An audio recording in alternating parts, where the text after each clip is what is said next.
Good morning, welcome to YR TV. నేను రంజిత్. చూస్తున్నారు కదా, తెలంగాణ రాష్ట్ర రాజకీయాలకు సంబంధించి ఆయా పార్టీలు ఏ విధంగా ఎట్లెట్లున్నాయో కూడా చూసే ప్రయత్నం చేస్తున్నాం. తెలంగాణ రాష్ట్ర రాజకీయాలకు సంబంధించి జరుగుతున్న ప్రయత్నాలకు సంబంధించి అసలు తెలంగాణ రాష్ట్ర రాజకీయాలలో అన్ని పార్టీలకు సంబంధించి ఎలా ఉన్నాయి, ఈ పార్టీల యొక్క భవిష్యత్తుకు సంబంధించి పార్టీల యొక్క మనుగడ ఎట్లున్నది అనే అంశానికి సంబంధించి కూడా మనం చర్చించే అంశాన్ని అయితే చూద్దాం.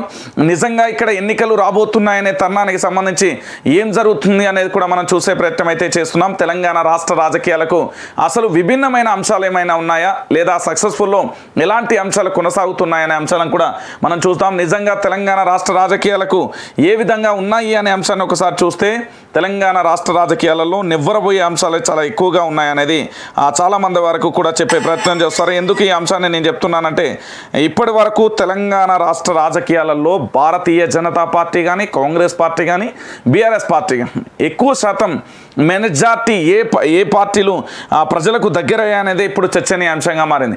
ఎందుకు ఈ విషయాన్ని చెప్తున్నానంటే, ఈరోజు తెలంగాణ రాష్ట్ర రాజకీయాలకు సంబంధించి అన్ని పార్టీలు కూడా ఒకే అంశాన్ని తెర మీదకి తీసుకొచ్చినప్పటికీ ఏ పార్టీలు ఏ విధంగా ముందుకెళ్తున్నాయి, ఆ పార్టీలకు సంబంధించి అవకాశాలు ఎంత మేరకు ఉన్నాయి, దాంతోపాటు ఆ పార్టీలకు సంబంధించిన నేతలు ఎక్కడికెక్కడికి వెళ్తున్నారో అనే అంశాన్ని మొదటిగా మనం చర్చిద్దాం. మొదటిగా ప్రజా వెలుగు దినపత్రికకు సంబంధించి, మన దినపత్రికకు సంబంధించి చూసే ప్రయత్నం అయితే చేద్దాం. మన దినపత్రికకు సంబంధించి ఏమేమి జరుగుతున్నది, ఎట్లెట్లున్నది అనే అంశాన్ని అయితే చూసే ప్రయత్నం అయితే చేద్దాం. ఇక ముఖ్యంగా మళ్ళీ ట్రాక్లోకి బీజేపీ మొన్నటి వరకు కాస్త నెమ్మదించిన కాషాయ దళం ఇప్పుడు స్పీడ్ పెంచినట్లుగా కనిపిస్తుంది. కాంగ్రెస్ బీఆర్ఎస్ పార్టీలు రెండు ఒకటేనని చాటే యత్నాలను ముమ్మరం చేసింది. అందుకు పార్లమెంట్లో ఆ రెండు పార్టీలు దాదాపుగా కలిసి పనిచేస్తున్నట్లుగా కూడా సాక్ష్యాలను చెప్తున్నాయి. ఇక ఆగస్టు 2వ వారంలో 119 నియోజకవర్గాలకు ఎమ్మెల్యేల ప్రకటించాలని బీజేపీ యోచిస్తున్నది. ఈ అభ్యర్థులంతా వారం పాటు నియోజకవర్గంలో మకం వేసేలా కూడా ప్లాన్ చేస్తున్నారనేది కూడా తాజా అంశానికి సంబంధించి చూస్తున్నాం. ఏం చెప్తున్నది అంటే, మళ్ళీ ట్రాక్లోకి భారతీయ జనతా పార్టీ వచ్చింది. మళ్ళీ భారతీయ జనతా పార్టీ ట్రాక్లోకి ఎట్లొచ్చింది, ఏం కథ అనేది ఒకసారి చూసే ప్రయత్నం అయితే చేద్దాం. నిజంగా అసలు అలాంటి పరిస్థితులు ఉన్నాయా లేదా? ఇక తెలంగాణ అసెంబ్లీ ఎన్నికల దాకానే కాంగ్రెస్ బీఆర్ఎస్ పార్టీలు ప్రత్యర్థులుగా నటిస్తాయని, ఆ తర్వాత కన్వీనియంట్గా కలిసిపోతాయని కమలనాథులు చెప్తున్నారు. దానికి తోడు ఆపరేషన్ ఆకర్ష్ వేగవంతం చేసేందుకు కూడా బీజేపీ నేతలు వ్యూహరచన చేస్తున్నారు. దీనికి అనుగుణంగా శ్రావణ మాసంలో బీజేపీలోకి చేరికలు ఉంటాయని ఏకంగా 15 మంది సిట్టింగ్ ఎమ్మెల్యేలు బీజేపీలో చేరుతారనే ప్రచారం చేసుకుంటున్నారు. ఈ ప్రచారంలో వాస్తవం ఎంతో కానీ బీజేపీ ఎన్నికల కసరత్తు వేగవంతమైందని మాత్రం చెప్పొచ్చు. ఎన్నికలకు రెడీ అవుతున్న బీజేపీ ఓవైపు ప్రజలను ప్రభావితం చేసే కార్యాచరణను అమలు చేస్తూనే ఇంకోవైపు అభ్యర్థుల ఎంపికపైన సమాలోచనలు ప్రారంభించిందని తెలుస్తుంది. ఈ క్రమంలో గెలుపు గుర్రాల జాబితాను బీజేపీ యంత్రాంగం రెడీ చేస్తున్నట్లుగా తెలుస్తుంది. ఇక మెజారిటీ నియోజకవర్గాలలో ముందుగానే బీజేపీ టికెట్లు ప్రకటిస్తే బెటర్ అని బీజేపీ రాష్ట్ర నాయకత్వం భావిస్తున్నట్లుగా తెలుస్తుంది. ఆగస్టు 2వ వారంలో 119 నియోజకవర్గాలకు ఎమ్మెల్యేలను ప్రకటించాలని బీజేపీ యోచిస్తుందని, ఈ అభ్యర్థులంతా వారం పాటు నియోజకవర్గాలలో మకాం వేయించేలా ప్లాన్ చేస్తున్నారనే తెలుస్తుంది. అసెంబ్లీ ఎన్నికలకు సమయం దగ్గర పడుతున్న తరుణంలో దాదాపుగా అన్ని పార్టీలు కూడా అలర్ట్ అవుతున్నాయి. ప్రధానంగా బీజేపీ ముందుగానే అభ్యర్థులను ప్రకటించాలని వ్యూహరచన చేస్తున్నట్లుగా పార్టీ శ్రేణులు చెప్పుకుంటున్నాయి. దీనిపై పార్టీలో పెద్ద కసరత్తే జరుగుతుందని వారు అంటున్నారు. టికెట్లు ఆశించే నాయకులు కూడా ముందుగానే తమ పేర్లను ప్రకటించాలని కోరుతున్నారు. ముందుగానే టికెట్ల కేటాయింపు బెటర్ అని ఆశావాహులు వ్యక్తం చేస్తున్నారు. ఈ క్రమంలోనే అధిష్టాన నియోజకవర్గాల వారీగా కూడా అభ్యర్థుల జాబితాను రెడీ చేస్తుందని సమాచారం. అతి త్వరలోనే తెలంగాణ రాష్ట్రంలోని 119 నియోజకవర్గాలకు అభ్యర్థుల పేర్లను ప్రకటించనున్నది బీజేపీ హైకమాండ్. ఇప్పటికీ రాష్ట్రంలో ఎన్నికల వాతావరణం క్రియేట్ చేస్తుంది. ఇక మిగతా రాజకీయ పార్టీల కంటే ముందుగానే రెడీ అవుతుంది. ఎప్పటి నుంచో బీజేపీ జాతీయ నాయకులు, కేంద్ర మంత్రులకు తెలంగాణకు రెగ్యులర్గా వస్తున్నారు. ఓవైపు ఎన్నికల హడావిడిని క్రియేట్ చేస్తున్నారు. రాబోయే ఎన్నికల్లో బీజేపీ అధికారంలోకి వస్తుందనే సంకేతాలను కూడా చెప్తున్న పరిస్థితి కనబడుతుంది. ఏంది అనేది ఒకసారి చూద్దాం. ఇక్కడ ఏం చెప్తుంది భారతీయ జనతా పార్టీ అంటే, మళ్ళీ ట్రాక్లోకి వచ్చిందనేది ప్రధానంగా కూడా చర్చ జరుగుతుంది. నిజంగా అలాంటి పరిస్థితులు చోటు చేసుకున్నాయా, అలాంటి అంశాలు ఇప్పుడు తెలంగాణ బీజేపీలో కనిపిస్తుందా లేదా అనేది కూడా మీరు వేచి చూడాల్సిన పరిస్థితి. ఎందుకు అంటే, తెలంగాణ రాష్ట్ర రాజకీయాలకు సంబంధించి అసలు వాస్తవాలు ఏంటో ఇప్పుడు నేను చెప్పే ప్రయత్నం చేస్తాను. మీరందరూ చూస్తున్నారు, నిజంగా కూడా మన తెలంగాణలో ఎలాంటి పరిస్థితులు చోటు చేసుకున్నాయనే అంశాన్ని ఒకసారి చూద్దాం. భారతీయ జనతా పార్టీ, ఈ భారతీయ జనతా పార్టీకి సంబంధించి నిజంగా కూడా మళ్ళీ ట్రాక్లోకి వస్తుందా? మళ్ళీ ట్రాక్లోకి వస్తే గెలుపు గుర్రాలు సాధ్యమేనా? మళ్ళీ ట్రాక్లోకి రాకపోతే పరిస్థితి ఏంది అనే అంశాన్ని ఒకసారి చూద్దాం.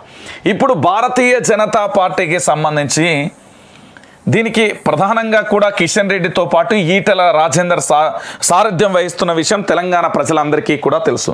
ఇక్కడ ఏంది అంటే భారతీయ జనతా పార్టీని ఏ విధంగా అధికారంలోకి తీసుకోవాలి, ఇక్కడ ఆల్రెడీ ఈటెల రాజేందర్కు సంబంధించి కేటీఆర్ యొక్క వ్యూహాలు ప్రతి వ్యూహాలు అన్నీ తెలిసిన వ్యక్తి, కిషన్ రెడ్డికి సంబంధించి అపారమైన అనుభవం ఉన్న వ్యక్తి. ఈ ఇద్దరు కలిసి ఒక వ్యూహరచన చేస్తున్నారు. అదే ఏంది అంటే తెలంగాణలో ఆపరేషన్ పోలో అనే అంశానికి సంబంధించి ఏ విధంగా అంటే భారతీయ జనతా పార్టీని అధికారంలోకి ఎట్లా తీసుకురావాలి.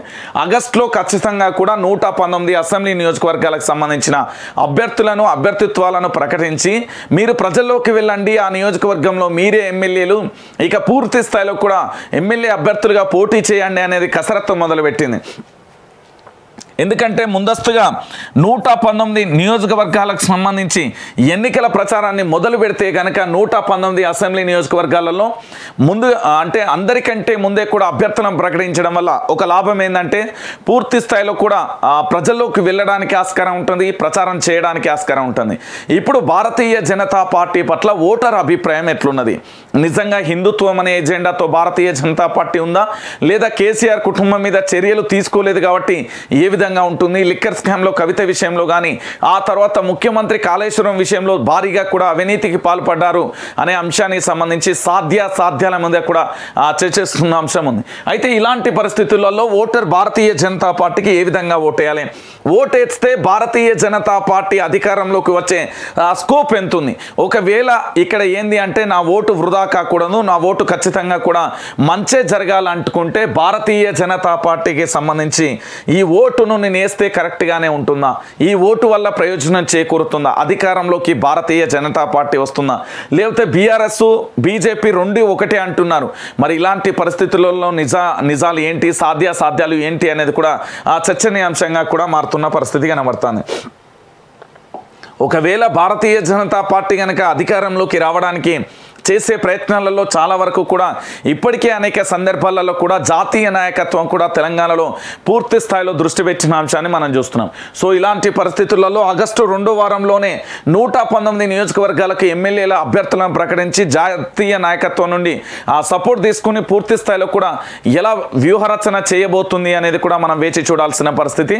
దానికి సంబంధించిన అంశాన్ని చూస్తున్నాం. మొత్తానికి అయితే మళ్ళొకసారి ట్రాక్లోకి భారతీయ జనతా పార్టీ వస్తుందా, లేకపోతే కేసీఆర్ ఈ పార్టీని ముందుండి జాకీ పెట్టి లేపే ప్రయత్నాలు చేస్తాయి? ఎందుకంటే ఇద్దరి పోటీ అనేది కష్టసాధ్యం అవుతుంది. కాంగ్రెస్ బీఆర్ఎస్ పార్టీ పోటీ అయితే వ్యతిరేక ఓటు చీలకుండా మొత్తం కాంగ్రెస్కే పడితే అల్టిమేట్గా బీఆర్ఎస్ పార్టీకి నష్టం ఏర్పడుతుంది. కాబట్టి ఆ నష్టాన్ని పూడ్చుకోవడానికి మళ్ళొక్కసారి బీజేపీని హైప్లోకి తెచ్చే ప్రయత్నం చేస్తున్నారా అనేది కూడా మనం ఆలోచించాలి. ఒకవేళ ఓటర్కు సంబంధించి నాడిని కనుక మనం అబ్జర్వ్ చేస్తే నిజంగా తెలంగాణ రాష్ట్ర రాజకీయాలలో కాంగ్రెస్ పార్టీని బీజేపీ పార్టీని కాదని తాను చేసే వ్యూహాలు ఎట్లుండబోతాయి అనేది కూడా మనం వేచి చూడాలి. మొత్తానికి మళ్ళీ ట్రాక్లోకి బీజేపీ అనే అంశానికి సంబంధించి మనం చూస్తున్నాం.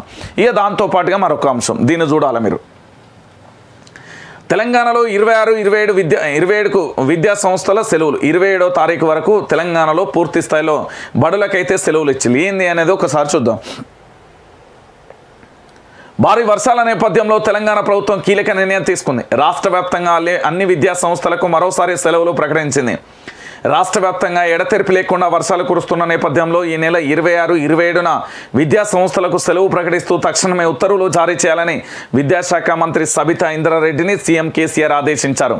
తెలంగాణలో వర్షాల కారణంగా విద్యార్థులకు ఈ నెల 20, 21, 22 తేదీలలో సెలవులు ప్రకటించిన విషయం తెలిసిందే. మరో 3 రోజుల పాటు భారీ వర్షాలు కురిసే అవకాశం ఉందని వాతావరణ శాఖ హెచ్చరికల నేపథ్యంలో మరోసారి విద్యా సంస్థలకు సెలవులు ప్రకటిస్తూ విద్యాశాఖ నిర్ణయం తీసుకుంది. వాయువ్య బంగాళాఖాతంలోని ఉపరితల ఆవర్తన ప్రభావంతో ఏర్పడిన అల్పపీడనం ఇవాళ ఉదయం తీవ్ర అల్పపీడనంగా మారిందని హైదరాబాద్ వాతావరణ కేంద్రం ప్రకటించింది అంటూ కూడా చూడొచ్చు. మొత్తానికి మరొకసారి విద్యా సంస్థలకు సంబంధించి ఈరోజు రేపు కూడా మరొకసారి సెలవులు ప్రకటించారు. ఆ సెలవులకు సంబంధించిన ప్రధాన అంశాన్ని చూస్తున్నాం. మొత్తానికి చినుకు పడితే చిత్తడయ్యే నగరాలను చూసాం. చినుకు పడితే కూలిపోయే ప్రభుత్వ బళ్ళు కూడా ఉన్నాయి అంటే ఆశ్చర్యం వ్యక్తం చేయాల్సిన అవసరం లేదు. కనీసం ప్రభుత్వ బళ్ళల్లో కూర్చొని చదువుకోవడానికి భయపడుతున్న విద్యార్థులు కోకొల్లలుగా ఉన్నారు. ఈ విషయం వాస్తవమైన దృశ్య రూపం.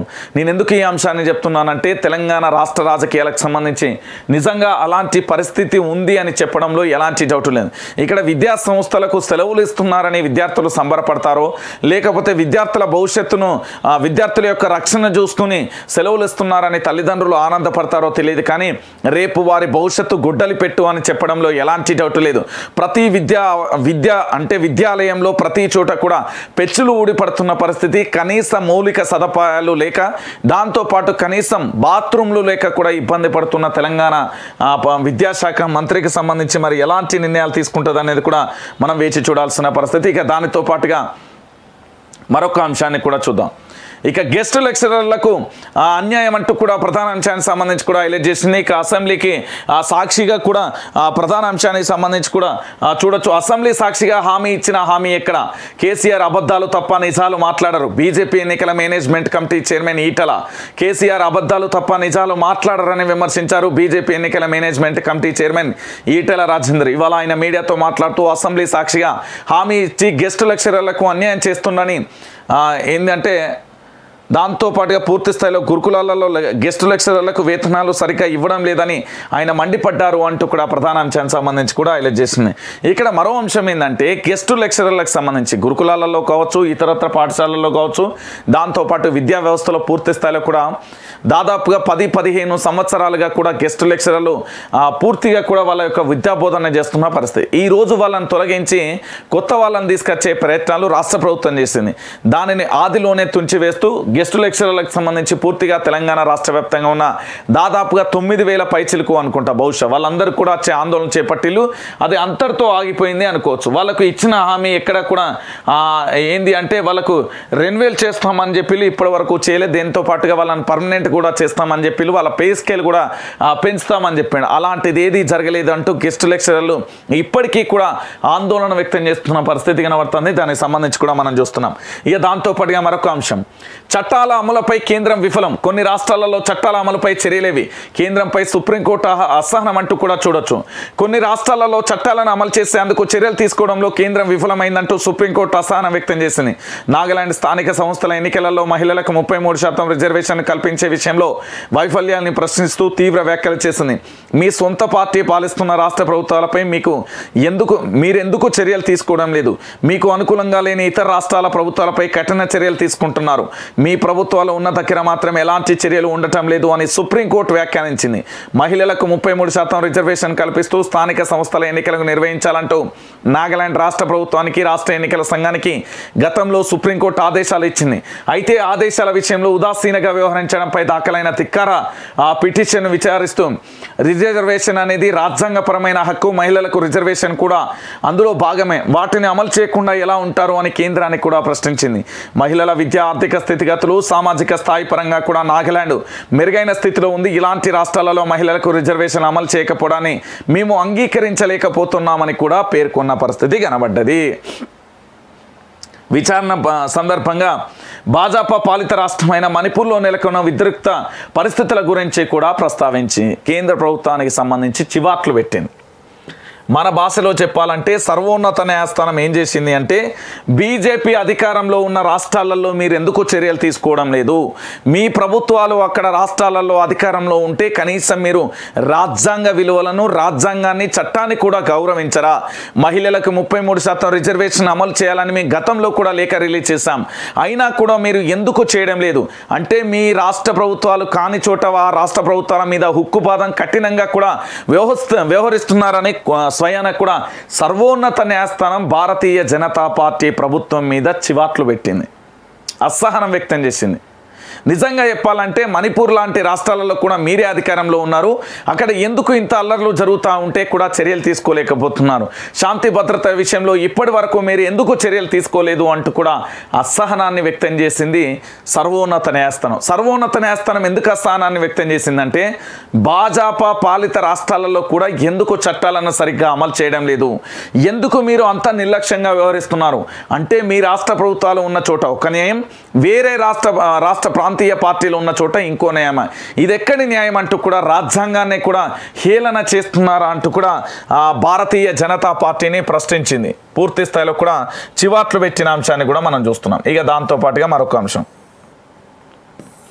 ఇక కేంద్ర సర్కార్పై అవిశ్వాస తీర్మానాన్ని ప్రవేశపెట్టే ఆలోచనలో విపక్షాలు అంటూ కూడా చూడొచ్చు. నిన్న మల్లికార్జున ఖర్గే ఆధ్వర్యంలో కూడా పూర్తి స్థాయిలో కూడా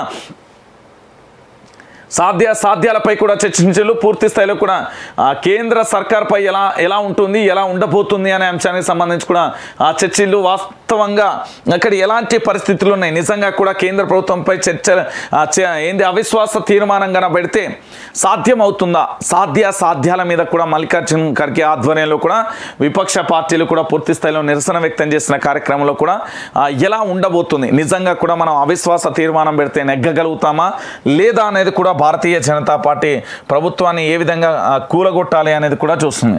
ఇక గడిచిన 5 ఏళ్లలో మొండి బకాయిలే దాదాపుగా 11 లక్షల కోట్లు వెల్లడించిన ఆర్బీఐ గణాంకాలు అంటూ కూడా ప్రధాన అంశానికి సంబంధించి కూడా హైలైట్ చేసిన పరిస్థితి. మొత్తానికి ఇదే సామాన్యుడు బాకీ ఉంటే వాని తలుపుల అద్దాలు బగలగొట్టాలి, వాని ఇల్లు బగలగొట్టాలి, అన్ని బగలగొట్టి తీసుకొస్తారు, అట్లా ఉంటుంది. ఇక మరో అంశం, ఇది తెలంగాణ రాష్ట్ర రాజకీయాల్లో ఇప్పుడు భారతీయ జనతా పార్టీకి ఇది ఒక చెంపపెట్టు లాంటిది. కొత్తగూడెం ఎమ్మెల్యే వనమా వెంకటేశ్వరరావు ఎన్నిక చెల్లదు, తెలంగాణ హైకోర్టు సంచలన తీర్పు. ఉమ్మడి ఖమ్మం జిల్లా కొత్తగూడెం నియోజకవర్గ ఎమ్మెల్యే ఎన్నికపైన తెలంగాణ హైకోర్టు సంచలన తీర్పు చెప్పింది. ప్రస్తుతం ఎమ్మెల్యేగా ఉన్న వనమా వెంకటేశ్వరరావు ఎన్నిక చెల్లదని తేల్చేసింది. ఎన్నికలలో తప్పుడు అఫిడవిట్ చేసినందున ఈ తీర్పు ఇచ్చింది. కాంగ్రెస్ తరఫున 2018 ఎన్నికలలో వనమా వెంకటేశ్వరరావు పోటీ చేశారు. అప్పటి టీఆర్ఎస్ తరఫున జలగం వెంకట్రావు పోటీ చేశారు. అయితే ఈ పోటీలలో కాంగ్రెస్ అభ్యర్థి అయిన వనమా వెంకటేశ్వరరావు విజయం సాధించారు. దీంతో ఆయన ఎన్నికలలో తప్పుడు అఫిడవిట్ వేశారని ప్రత్యర్థి జలగం వెంకట్రావు కోర్టులో కేసు వేశారు. దీనిపై ఇన్ని సంవత్సరాల విచారణ చేసిన కోర్టు జూలై 25 మంగళవారం తీర్పునైతే వెలువరించింది. దీనికి సంబంధించి కూడా చూస్తున్నాం.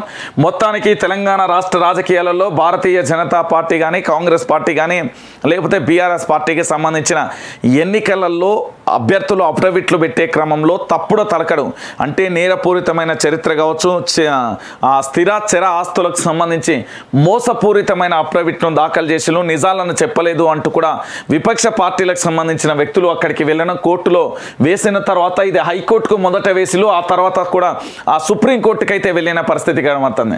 అయితే సుప్రీంకోర్టు మళ్ళీ హైకోర్టుకే పంపించింది. హైకోర్టు నిన్న ఆ తీర్పునైతే వెలువరించిన పరిస్థితి అయితే చూస్తున్నాం.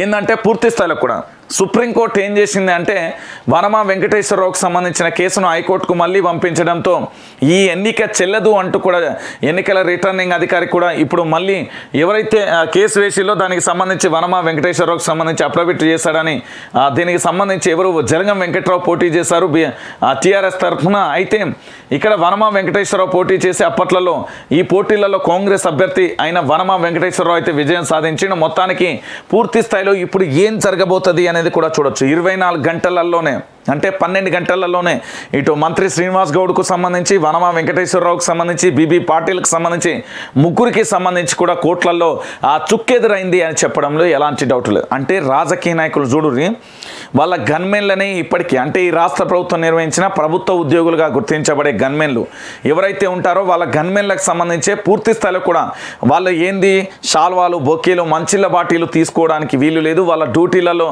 వాళ్ళకి వేరే ఇతర పనులు చెప్పడానికి వీలేదు అంటూ కూడా చెప్పింది. సో ఇలాంటి పరిస్థితులలో ప్రస్తుతానికి సంబంధించి వీళ్ళు ఏం చేస్తున్నారు అనేది కూడా మనం చూడాలి. ఎందుకు అంటే హైకోర్టుకు సంబంధించి ఇక్కడ ఈ సంచలనమైన తీర్పు అయితే వచ్చింది. దీనికి సంబంధించి కూడా చూస్తున్నాం. ఇక మరో అంశం, తెలంగాణలో క్లౌడ్ బరస్ట్ ఆ క్లౌడ్ బరస్ట్ కుండపోత వర్షం ఏదో పెద్ద వాన కురిసిందేమో అనుకునేరు. అలా అనుకుంటే పొరబడినట్లే, అంతకు మించిన అన్నమాట. ఒక్కసారిగా ఆకాశం నుంచి నీటి బిందెలతో కుమ్మరించినట్లే ఆ ప్రాంతంలో వర్షం జలతాండవం చేసింది. దీంతో దెబ్బకు చెరువు కట్టలే తెగిపోయాయి, రోడ్లు కూడా ధ్వంసమయ్యాయి. దీంతో పలు గ్రామాలకు రాకపోకలు కూడా నిలిచిపోయాయి. తెలంగాణలోని నిజామాబాద్లో జిల్లాలో రికార్డు స్థాయిలో కురిసిన ఈ కుంభవృష్టి వాన అందరినీ ఒక్కసారిగా వణిపించింది. వెల్పూరు మండలంలో ఇప్పటి వరకు రికార్డు స్థాయిలో 46 సెంటీమీటర్ల వర్షపాతం నమోదైంది. ఇప్పటి వరకు నమోదైన అత్యధిక వర్షపాతం ఇదే అంటున్నారు అధికారులు. వెల్పులు భీమార్గాలలో కురిసిన వర్షపాతంలో చెరువు కట్టలే కూడా తెగిపోయాయి. వర్షం వరద ఉధృతికి రహదారి సైతం కూడా ధ్వంసమైంది. దీంతో ఆర్మూరు కరీంనగర్ హైవేపై భారీగా కూడా ట్రాఫిక్ జామ్ అయిందంటూ కూడా చూడొచ్చు. దాంతోపాటు వరంగల్ జిల్లా కానీ నల్గొండ జిల్లా కానీ ఇట్లా అన్ని జిల్లాలకు సంబంధించి కుండపోత వర్షం అయితే కురుస్తుంది. దీనికి సంబంధించి హైదరాబాద్లో గంటల కొద్ది కూడా ట్రాఫిక్ ఏర్పడిన పరిస్థితి, పలు గ్రామాలకు రాకపోకలకు అంతరాయం కూడా ఏర్పడుతున్న పరిస్థితి అయితే కనబడ్డది. రైట్, ఇక మరో పేపర్లోకి వెళ్దాం. మరో పేపర్లోకి వెళ్ళే ముందు మీరు ఇక్కడ ఒక అంశాన్ని చూడాలి. ఏంది అంటే పూర్తి స్థాయిలో కూడా ఇక్కడ మీరు వైఆర్ టీవీ న్యూస్ ఛానల్కి సంబంధించి లైక్ చేయండి, షేర్ చేయండి, దాంతోపాటు సబ్స్క్రైబ్ చేయండి. ఏం జరుగుతున్నది, ఏం కథ అనేది కూడా నేను చెప్పే ప్రయత్నం అయితే చేస్తాను పూర్తి స్థాయిలో కూడా. ఎందుకు అంటే వైఆర్ టీవీ న్యూస్ ఛానల్కి సంబంధించి ఖచ్చితంగా లైక్ చేయడం మాత్రం మర్చిపోకండి, దాంతోపాటు షేర్ చేయడం మాత్రం మర్చిపోకండి, సబ్స్క్రైబ్ కూడా చేయండి. రైట్, ఇక మరో దినపత్రికలోకి వెళ్దాం. ఇక గ్రూప్ 1 ప్రిలిమ్స్ ఫలితాలు రిజల్ట్ చేయొద్దు, టీఎస్పీఎస్సీకి హైకోర్టు ఆదేశం. ఏంది, గ్రూప్ 1 ప్రిలిమ్స్ ఫలితాలు రిలీజ్ చేయొద్దని టీఎస్పీఎస్సీని హైకోర్టు ఆదేశించింది. ప్రిలిమ్స్ను రద్దు చేసి తిరిగి నిర్వహించాలని దాఖలైన పిటిషన్పై విచారణ చేపట్టిన న్యాయస్థానం కౌంటరు దాఖలు చేయాలని కమిషన్ కూడా సూచించింది అంటూ కూడా చూడొచ్చు.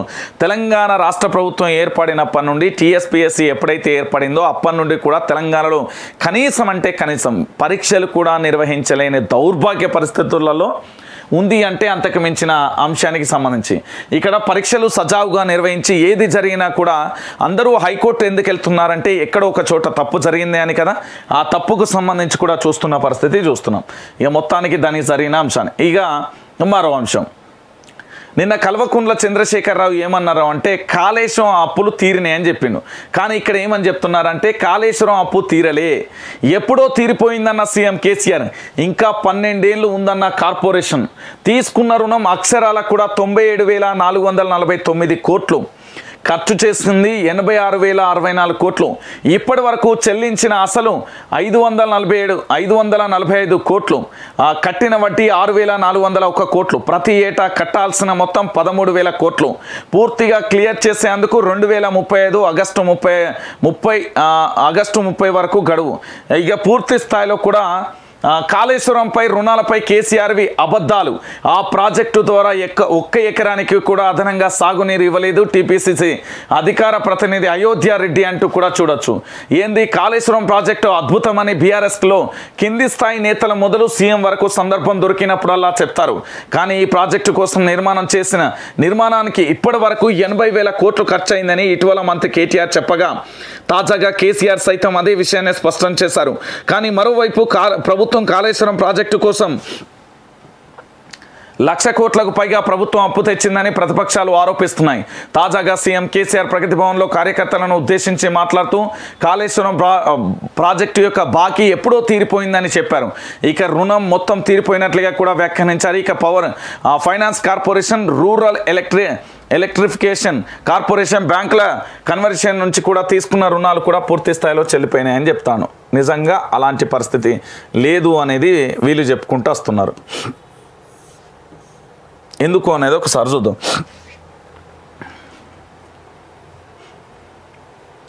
ఇక్కడ తెలంగాణ ప్రజలను కల్వకుంట్ల చంద్రశేఖరరావు ఎట్లా మోసం చేసిండు అనేది నేను చెప్తా.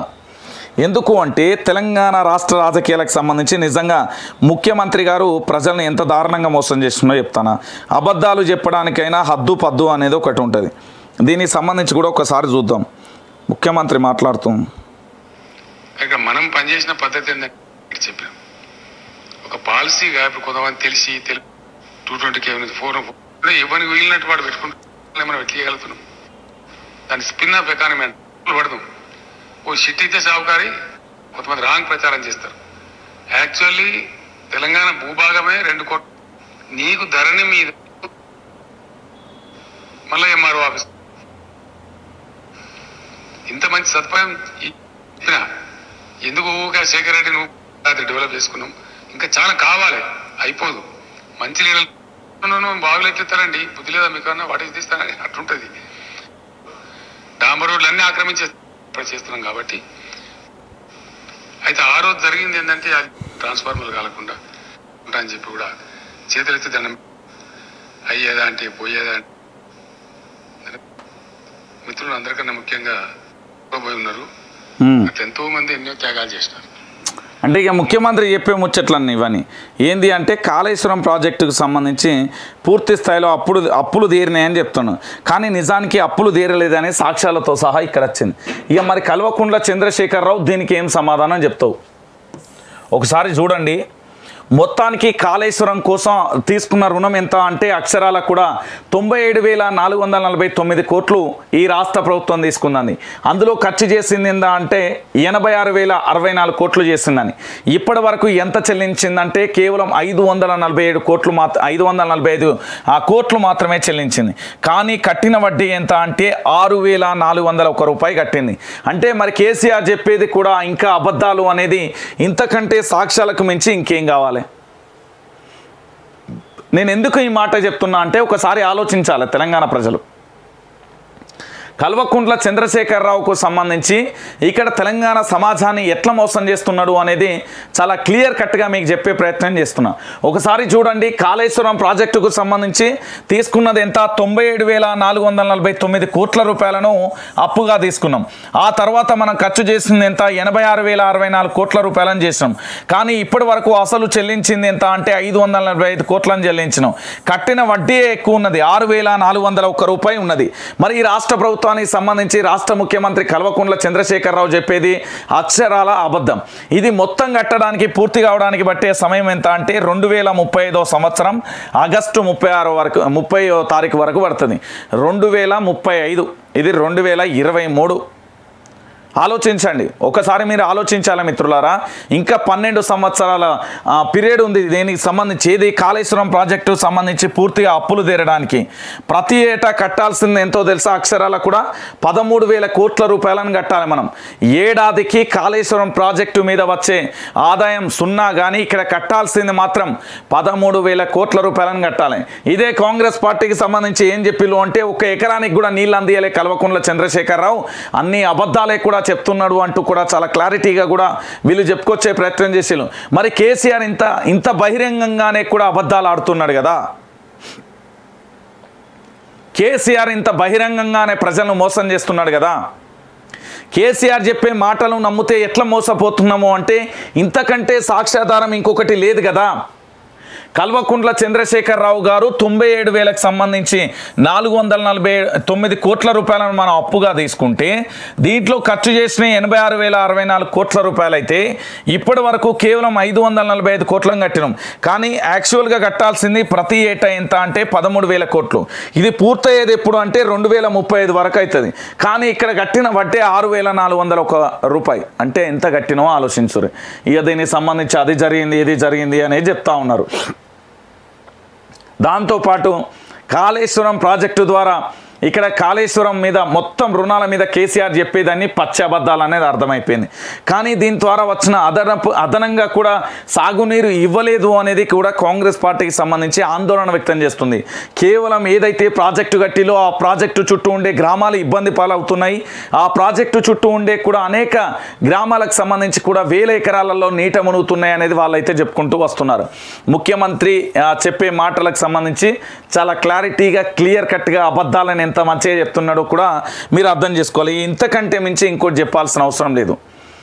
ఇక తెలంగాణ రాష్ట్ర వ్యాప్తంగా మరో అంశం, ఎమ్మెల్యే వనవాపై అనర్హత వేటు 2018 నుంచి ఆయనకు అర్హత లేదు. 5 లక్షల జరిమానా జలగం వెంకట్రావు ఇకపై ఎమ్మెల్యే. హైకోర్టు సంచలన తీర్పు. జలగం ప్రమాణ స్వీకారం ఎప్పుడు? కోర్టు తీర్పు ప్రతి అందిన తర్వాతనే అసెంబ్లీ సెక్రటరీ స్పీకర్ నిర్ణయంపై ఫైనల్. ఇక బీఆర్ఎస్కు వర్ష శాఖలు. గంటల వ్యవధిలో 3 నేతలకు కూడా రులకు మంత్రి Srinivas Goud, MP BB Patil MLA వనమాకు కోర్టులో ఎదురు దెబ్బ అంటూ కూడా చూసిన పరిస్థితి చూస్తున్నా. తప్పు చేసినోడి తాట తీయాలి, అబద్ధాలు చెప్పినోడికి అధికారం ఉండద్దు అంటే ఇదే సాక్ష్యం. ఎన్నికల అఫిడవిట్లో నేర చరిత్ర, స్థిర చిర ఆస్తులను దాసిర్రండి వీళ్ళు. వీళ్ళని సస్పెండ్ చేయాలి. వీళ్ళు ఇంతటితో పాటు అనుభవించిన అన్నీ కూడా వెనక్కి లాగాలి, వాళ్ళ సొంత ఆస్తులతో సహా కూడా చేయాలి. ఇక మై హోమ్ రామేశ్వరరావుజీ కిదర్రే, ఇగో ఈయన పరిస్థితి. మై హోమ్ సిమెంట్లో ఫ్యాక్టరీలో భారీగా ప్రమాదం, తెగిన లిఫ్ట్ రోప్, ఒకరు మృతి, ఇద్దరు పరిస్థితి విషయం. శిథిలాల కింద మరో 4 మృతి చెందినట్లుగా అనుమానం. సూర్యాపేట జిల్లా మేళ్ల చెరువులో ఘటన వివరాలను గోప్యంగా ఉంచుతున్న యాజమాన్యం. మై హోమ్ రామేశ్వరరావు మీద ఇప్పుడు తెలంగాణ ప్రభుత్వం ఎలాంటి చర్యలు తీసుకుంటుంది? మై హోమ్కు సంబంధించిన కన్స్ట్రక్షన్ పూర్తిగా అలా ఆపేస్తుందా? మై హోమ్కు సంబంధించి ఉదాసీనగా వ్యవహరిస్తుందా? మై హోమ్కు సంబంధించి తెలంగాణ ప్రభుత్వానికి సంబంధించి మరి ఎలాంటి చర్యలు తీసుకోబోతుందనేది ఇప్పుడు యావత్తు తెలంగాణ ప్రజలందరూ కూడా ఎదురు చూస్తున్నారు. ఒక కన్స్ట్రక్షన్లో జరిగిన భారీ ప్రమాదానికి సంబంధించి ఏదైనా ప్రైవేట్ కంపెనీ కానీ విపక్షాల పార్టీలకు సంబంధించి కనుక జరిగితే అక్కడ పూర్తి స్థాయిలో కూడా మీరు ఏం చేస్తారు అంటే దాన్ని సీజ్ చేసే ప్రయత్నం చేస్తారు. మరి మై హోమ్కు సంబంధించి ఏ విధంగా సీజ్ చేస్తారు అనేది కూడా చెప్పాల్సిన అవసరం ఉంది. ఇక్కడ నిన్న ప్రమాదం జరిగితే ఇక్కడ వీళ్ళు చేసిన అంశం ఏంటంటే అంటే మై హోమ్కు సంబంధించి జరిగిన ప్రమాదంలో పూర్తి స్థాయిలో కూడా ఏం చేసిళ్ళు అంటే కూడా జామర్లను పెట్టిండండి.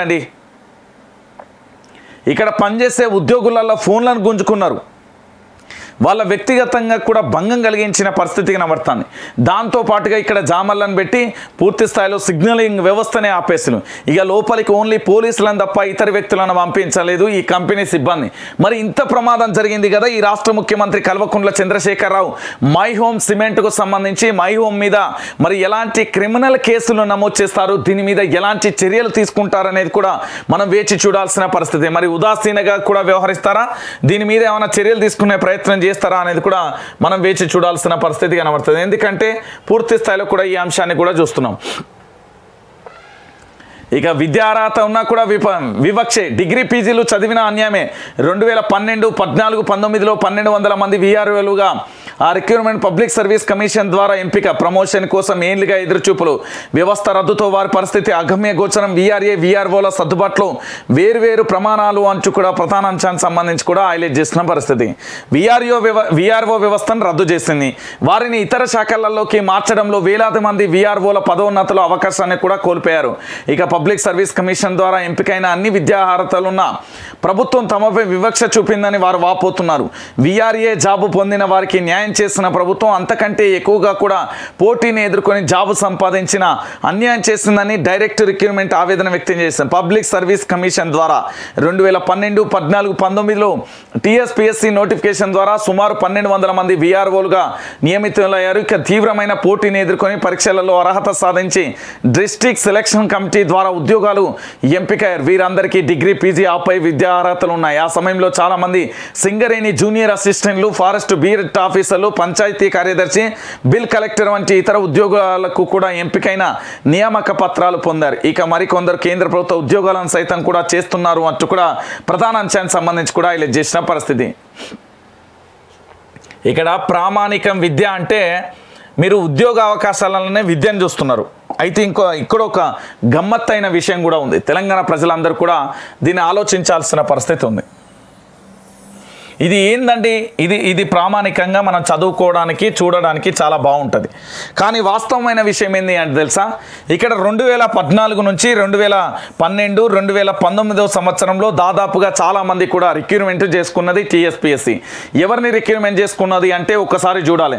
సింగరేణి జూనియర్ అసిస్టెంట్కు, ఫారెస్ట్ బీట్ ఆఫీసర్కు, పంచాయతీ కార్యదర్శులు, దాంతోపాటుగా బిల్ కలెక్టర్ లాంటి వారి చాలామందిని కూడా రిక్రూట్మెంట్ చేసుకుని వాళ్ళకి ఏమని ప్రామాణికం చేసింది అంటే ఇంటర్ కానీ, డిగ్రీ కానీ, పీజీ కానీ, తత్సమా కానీ, ఇతరత్ర అంటే 10వ తరగతి కానీ ఈ 4 విద్యా అర్హతలను మాత్రమే కేటాయించింది.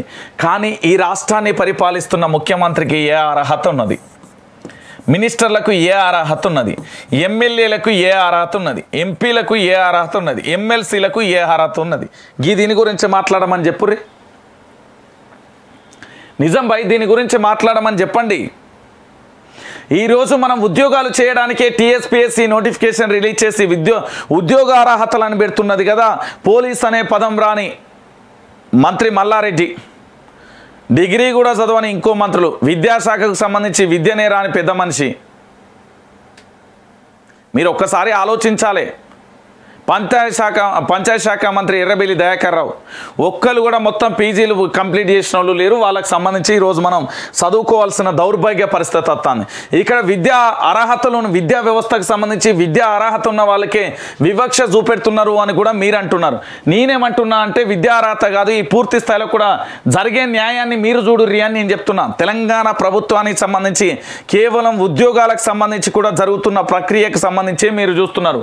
నేనేమంటున్నా అంటే ఈ రాష్ట్ర ప్రభుత్వానికి సంబంధించి 4 కోట్ల మంది ప్రజల యొక్క జీవితాలతో చెలగాటమాడుతున్నారు అని నేను చెప్తున్నా. దీని విషయాన్ని మనం చాలా క్లియర్ కట్గా కూడా మీరు ఆలోచించాలి. తెలంగాణ ప్రజలారా, ఇప్పటి వరకు జరుగుతున్న ప్రతి విషయాన్ని కూడా చాలా సీరియస్గా తీసుకోవాలి. ఎందుకు అంటే రేపు భవిష్యత్తులో ఎదుర్కోబోయే పరిస్థితులు చాలా భయంకరంగా కూడా ఉండబోతాయి. కాబట్టి విద్యా అర్హతనే ప్రామాణికంగా తీసుకొని ఉద్యోగ అవకాశాలను ఇచ్చినప్పుడు మినిస్టర్లు, సీఎం, ఎమ్మెల్సీలు, ఎంపీలు, ప్రజాప్రతినిధులకు సంబంధించి ఏ అర్హతల బేసీలో మరి వాళ్ళు కూడా మన రాష్ట్ర ప్రభుత్వాన్ని చేస్తున్నారు అనే పరిపాలన చేస్తున్నారు అనేది కూడా చూడాలి. పోలీస్ అనే పదం రానోడికి మినిస్టర్ ఇత్తిరి, వాడికి ఏం తెలుస్తుంది? అలా ఇంగ్లీష్లో ఒక ఏంది సర్క్యులర్ జారీ చేస్తారు. ఏం చదువుతాడు ఆయన? సరే తెలుగులోనే చేస్తాడు. ఏం చదువుతాడు ఆయన? ఏం చదువుతాడు?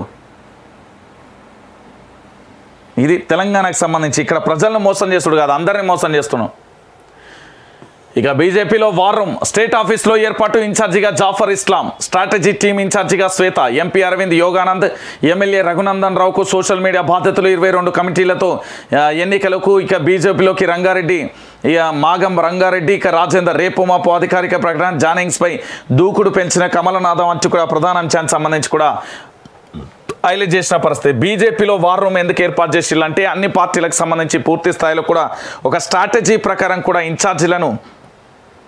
ఇన్ఛార్జి ప్రకారం అయితే వెళ్తున్న పరిస్థితి అయితే కనబడుతుంది. సో నేనేం చెప్తున్నా అంటే బీజేపీకి సంబంధించిన వార్ రూమ్ అనేది ఏర్పాటు చేసి ఇక్కడ రఘునందన్ రావుకు సంబంధించి, ఎంపీ అరవింద్కు సంబంధించి యోగానంద్, ఈ ముగ్గురికి సోషల్ మీడియా బాధ్యతలను కూడా అప్పగించిలు. పూర్తి స్థాయిలో 22 కమిటీలకు కూడా ఎన్నికలను పెట్టిలు. ఏం చెప్తున్నారంటే భారతీయ జనతా పార్టీ అధికారంలోకి రావడానికి ఎలాంటి అవకాశాలు ఉన్నాయి, వాటిని మనం ఏ విధంగా సద్వినియోగం చేసుకోవాలి, స్ట్రాటజీని తెలంగాణలో ఏ విధంగా ఇంప్లిమెంటేషన్ చేయాలి అనేది కూడా ప్రధానంగా కూడా చర్చనీయాంశంగా కూడా మారిన పరిస్థితి. ఇక స్ట్రాటజీ టీంకు సంబంధించి ఇన్ఛార్జిగా శ్వేత అయితే వచ్చింది. మరి ఎలా ఉండబోతుంది అనేది కూడా మనం వేచి చూడాల్సిన పరిస్థితి అయితే కొనసాగుతుంది. ఇక దాంతోపాటుగా బీసీ విద్యార్థులకు పూర్తిగా ఫీజు చెల్లిస్తాం, ప్రతిష్టాత్మక విద్యా సంస్థలలో చదివే వారికి వర్తింపు. మంత్రి గంగుల కమలాకర్. బాబు గంగుల కమలాకర్, నువ్వు ఏడున్నావు కానీ చంటి అబ్బాయి, ఒక్కసారి బీసీ హాస్టళ్లలో పో. నల్గొండ, వరంగల్, కరీంనగర్, ఖమ్మం, మహబూబ్ నగర్, నిజామాబాద్, ఆదిలాబాద్, ఖమ్మం, ఏడికైనా పోరా బిడ్డ. ఎందుకు నేను మాట చెప్తున్నా అంటే యాజ్ అ మినిస్టర్ కదా, సరే ఎవరైతే మనకేం తెలంగాణలో మనం తెలిసిన వాళ్ళని గట్లనే సంబోధిస్తాం. కానీ గంగుల కమలాకర్ అయిన ఈ వ్యక్తిని బీసీ హాస్టల్లకు పోమ్మను. బడులల్లో ఎంత దరిద్రంగా ఉన్నాయో వసతులు తెలుసుకోమను. ఫస్ట్ బీసీలకు సంబంధించి ఏమని చెప్తానంటే ఫీజులు చెల్లించుడు కాదు, ఎంత దారుణమైన పరిస్థితి ఉందో తెలుసుకో. ఫస్ట్ బీసీ విద్యార్థుల భవిష్యత్తు అగమ్య గోచరంగా ఉన్నది. హాస్టల్లను పోయి చూడిపోర్రి. ఫస్ట్ ముచ్చట చెప్పంటే చాలామంది చెప్తారు మైకు దొరికింది కానీ వీళ్ళతో ఇదే కథ. ఇగో మిత్రులారా, మీరు మర్చిపోవద్దు. ఎందుకు నేను మాట చెప్తున్నానంటే తెలంగాణ రాష్ట్ర రాజకీయాలకు సంబంధించి జరుగుతున్న మనం ప్రతి అంశాన్ని కూడా చూస్తున్నాం. ఏంది అనేది కూడా నేను చెప్పే ప్రయత్నం అయితే చేస్తున్నా. ఎట్టి పరిస్థితులలో కూడా మీరు మర్చిపోవద్దు, మరవద్దు కూడా. అందుకే ఈ ప్రధానమైన అంశానికి సంబంధించి కూడా చెప్తున్నా. ఖచ్చితంగా ఇగో ఇక్కడ వైఆర్ టీవీ నేను లైక్ చేయరి, షేర్ చేయరి, దాంతోపాటు సబ్స్క్రైబ్ చేయరి, కామెంట్లు కూడా చేయరి. ఏంది ఎట్లెట్లున్నది ఏం కథ అనేది కూడా చెప్పాల్సిన అవసరం ఉంది. దానికి సంబంధించి కూడా మీరు చెప్పాలి. తెలంగాణ ప్రజలారా చాలా క్లారిటీగా చెప్తున్నా. ఒక్క సెకండ్ అన్న మీ సమయం వృధా కాదు, మీ ఖర్చు కాదు, డబ్బులు లేవు, ఏది లేదు. ఇక్కడ ఒక లైక్ చేయరి. ఒక్క సెకండ్ మనస్ఫూర్తిగా ఆలోచించి ఇక్కడ ఒక లైక్ చేయరి, షేర్ చేయరి, సబ్స్క్రైబ్ చేయ. సబ్స్క్రైబ్ ఎందుకు చేయాలంటానంటే ఇంకా రోజు నా యొక్క వార్తలను ఇక్కడ వైఆర్ టీవీలో వచ్చే అప్డేట్లను చూడడానికి ఇక్కడ లైక్ చేసి మీకు సపోర్ట్ చేస్తున్నామన్నా అనే ఒక అంశానికి. ఎందుకంటే మన మీద కుట్రలు కుతంత్రాలు జరుగుతాయి. ఈ న్యూస్ను చాలామందికి రికమెండేషన్ కాకుండా చూసే ప్రయత్నం జరుగుతుంది. కాబట్టి ఇక్కడ లైక్ చేయమంటున్నా. షేర్ ఎందుకు చేయమంటున్నా అంటే కొంతమందిని ఏంది అంటే చాలా వరకు కూడా న్యూస్ను ఆపే ప్రయత్నాలు జరుగుతున్నాయి. కాబట్టి షేర్ చేయమని చెప్తున్నా. I request, I appeal. నేను మంచి విషయాలను మాత్రమే చెప్తా అనే నమ్మకం నేను చెప్తున్నా. దాని ఆధారంగా మీరు ఒక్కసారి ఆలోచించాల్సిన విషయం. ఇక దాంతోపాటుగా తెలంగాణ రాష్ట్ర రాజకీయాలలో ఇక చూడుర్రి. వానొచ్చనంటే వరదొస్తుంది, వరదొచ్చనంటే ఇళ్ళు మునుగుతాయి. ఇది బీఆర్ఎస్ పార్టీకే చెల్తుంది. ఎందుకు అనేది నేను చెప్తా. మీరు అందమైన బ్రోచర్లను చూసి ఇదిగో ఇక్కడ విల్లాలు కొంటున్నారా, అది చెరువులల్లో కట్టిండా నదువులల్లో కట్టిండా సంబంధం లేదు. ఎండాకాలం వస్తే అద్భుతం, దేనికి నీళ్ళు లేక, వర్షాకాలం వస్తే కుంటలుగా మొత్తం అవన్నీ నిండిపోతాయి కార్లతో సహా. ఆలోచించుకోరు ఒకటి. రెండోది గట్టి వానస్తే మునుగుడే. ఇది ఎక్కడ భారీ వర్షాలకు నీట మునిగిన వరంగల్ హంటర్ రోడ్లోని ఎన్టీఆర్ నగర్కు సంబంధించిన చిత్రమాలిక. ఇది దృశ్యం హంటర్ రోడ్డుకు సంబంధించి ఎట్లా మునిగిందో ఇక చూడుర్రి. వర్షం కొడితే చాలు చిత్తడయ్యి నగరాలని నేను ఎందుకు పదే పదే చెప్తున్నాను అంటే, ఓరుగల్లులేమో కాకతీయుల కాలం నాటి వాళ్ళు ఏ విధంగా డ్రైనేజ్ వ్యవస్థకు సంబంధించి ఉన్నదో మీరు చూసిళ్ళు. హైదరాబాద్కు సంబంధించి నిజాం కాలం. మరి ఉమ్మడి ఆంధ్రప్రదేశ్లో ఎట్లాగూ మోసపోయినాం, గోసపడ్డాం. ఇప్పుడు వచ్చిన స్వరాష్ట్రంలో కూడా కనీసం ఒక ప్లానింగ్ లేకపోతే ఎట్లా? మున్సిపాలిటీలకు సంబంధించి, జిహెచ్ఎంసీలకు సంబంధించి గట్టి వానస్తే మునుగుడే. రాష్ట్రంలో సగానికి పైగా సిటీలలో ఇదే దుస్థితి. ఎక్కడికక్కడ కాలువలు కుంటాలు కబ్జా చేసిలు, ఎఫ్టీఎల్ పరిధిలో అక్రమంగా వెలుస్తున్న కట్టడాలు అడ్డుకోవాలని సర్కార్కు 5-6 సార్లు ఆఫీసర్ల రిపోర్ట్లు చేసి పట్టించుకొని ప్రభుత్వం. న్యూయార్క్ డల్లాస్ మోడల్ అభివృద్ధి మాటలకే పరిమితం. ఇక చూడుర్రి, స్కూళ్ళు కాలేజీలకు ఇయ్యాల రేపు సెలవులు. వర్షాల కారణంగా విద్యాశాఖ ఆదేశం. హైదరాబాద్లోని కృష్ణానగర్ జలమయమైన దృశ్యం. ఏళ్ళ నాటి మాస్టర్ ప్లానే దిక్కు. ఇగో చెప్పిన చూడు, వీళ్ళ రాయ ముందుకే నేను చెప్పిన. ఏళ్ళ నాటి కాకతీయుల కాలం నాటి వరంగల్, నిజాం ప్రభు నాటి డ్రైనేజ్ వ్యవస్థ, ఏళ్ళ నాటి ప్లానింగే ఉన్నది. గతంలో భారీ వర్షాలకు వరదలకు ఖమ్మం, వరంగల్, కరీంనగర్, జగిత్యాల, నల్గొండ, నిజామాబాద్, నిర్మల్ వంటి సిటీలలో అనేక కాలనీలు నీట మునిగాయి. అయినా ప్రభుత్వం వాటి మాస్టర్ ప్లాన్ను అప్గ్రేడ్ చేయడం లేదు. ఇప్పటికీ 40-50 ఏళ్ల కింద నాటి ప్లాన్లోనే అమల్లో ఉన్నాయి.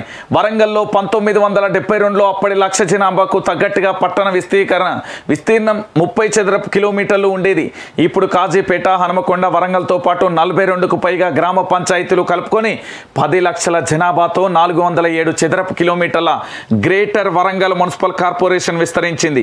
2013లో ఒకసారి, 2018లో ఇంకోసారి గ్రేటర్ వరంగల్ కోసం కొత్త మాస్టర్ ప్లాన్ రెడీ చేసిన ప్రతిపాదనల దగ్గరనే ఆగిపోయింది. ఇక నిజామాబాద్కు 1974లో రూపొందించిన మాస్టర్ ప్లానే అమలవుతున్నది. ఖమ్మం, కరీంనగర్, ఆదిలాబాద్కు 1998 నాటి ప్లానే ఉన్నాయి. జగిత్యాలకు 1989 నాటి, నల్గొండ, మిర్యాలగూడకు 1980 నాటి మాస్టర్ ప్లానే దిక్కయింది అనేది ప్రధానంగా కూడా ఎందుకు కనబడుతున్నది అని చెప్పారు. మన కల్వకుంట్ల చంద్రశేఖరరావు ఏమని చెప్పిండయ్యా? లండన్, న్యూయార్క్, డల్లాస్, ఇంకేమన్నా ఉంటే ఇంకేమన్నా అంటే నాకు గుర్తున్న కడి చెప్తున్నా, ఇవన్నీ చేస్తా అని చెప్పిండు. కానీ నిజమేంటి మిత్రులారా? ఇది నేను ఎందుకు చెప్తున్నానయ్యా అంటే, నువ్వు చెరువులను కబ్జా చేస్తేవి, ఈ పాపం మనది కూడా ఉంది, భాగస్వామ్యం మనది కూడా ఒక 80% ఉంది. నువ్వు కబ్జాలు చేస్తేవి, ఎఫ్టీఎల్ అయింది, మత్తడి పోసే ప్రాంతాన్ని ఆగం చేస్తేవి, కబ్జా చేస్తేవి, కాలువలను నాలాలను కబ్జా చేస్తేవి, చెరువులను కబ్జా చేస్తేవి, కుంటలను కబ్జా చేస్తేవి, అన్నీ దీనమ్మ కూడు మొత్తం చేస్తేవి. చేసినాక ఏముంటుంది? కబ్జా చేసి చెరువులలో గిట్ల ఇల్లులు కట్టుకుంటేవి. ఇక నీళ్ళు పోయే కడిగి పోయి నువ్వు కూకున్నాక ఏం పరిస్థితి? మళ్ళీ ఇంకొకటి ఏంటంటే, రాష్ట్ర ప్రభుత్వానికి సంబంధించి కూడా ఒక కరెక్ట్ విజన్ లేదు.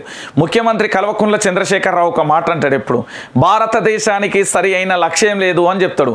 భారతదేశానికి సరి అయిన లక్ష్యం కాదయ్యా, నీకు సరి అయిన లక్ష్యం లేదు. ఈ తెలంగాణలో మారుమూల గ్రామంలో ప్రతి ఇంటి గడప దొక్కినా, ప్రతి వాడ తిరిగినా అని చెప్తావు కదా, నీకంత సీన్ లేదనేది ఈ వర్షాలు చెప్తాయి. ఎందుకంటే ఇక్కడ తెలంగాణను బాగు చేయాల్సింది ఎవరో తెలుసా?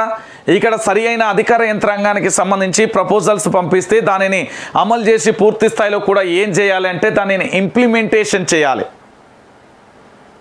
1972 నుండి 1989 వరకు వివిధ నగరాలకు సంబంధించి అప్పటి జనాభాను ప్రాతిపదికంగా చేసుకొని అప్పటి నగరాల విస్తీర్ణకు సంబంధించి జనాభా ప్రాతిపదికన అప్పుడు ప్లాన్ చేసిలు. మరి ఇప్పుడు మీరేం చేస్తున్నారు? ఇంకెప్పుడు చేస్తారు చెప్పుర్రి. దీనికో రోడ్, ఇదంతా నాకు తెలిసి చెరువుది. ఈ అంటర్ రోడ్డుకు సంబంధించి ఇక్కడ ఇగో చూడు పచ్చ కనబడతలే, చెరువుదే ఇదంతా. అటు భద్రకాళి ఉంటుంది, ఇటు పక్కన ఇది ఉంటుంది, మళ్ళీ అక్కడ ఒక ఫ్లైఓవర్ ఉంటుంది. అది డైరెక్ట్గా కూడా ఇటు ఏంది అంటే మళ్ళీ షార్ట్ కట్లు ఇటు కాజీపేటకు సంబంధించి జంక్షన్ దగ్గర కలుపుతుంది, హైదరాబాద్కు రూట్కు సంబంధించి. ఇక మొత్తం ఏం చేసిల్లంటే నీళ్ళలా కట్టిల్లు. ఇక చెరువులను కబ్జా చేసి కట్టినాక 1972 ప్లాను వరంగల్ కాయే.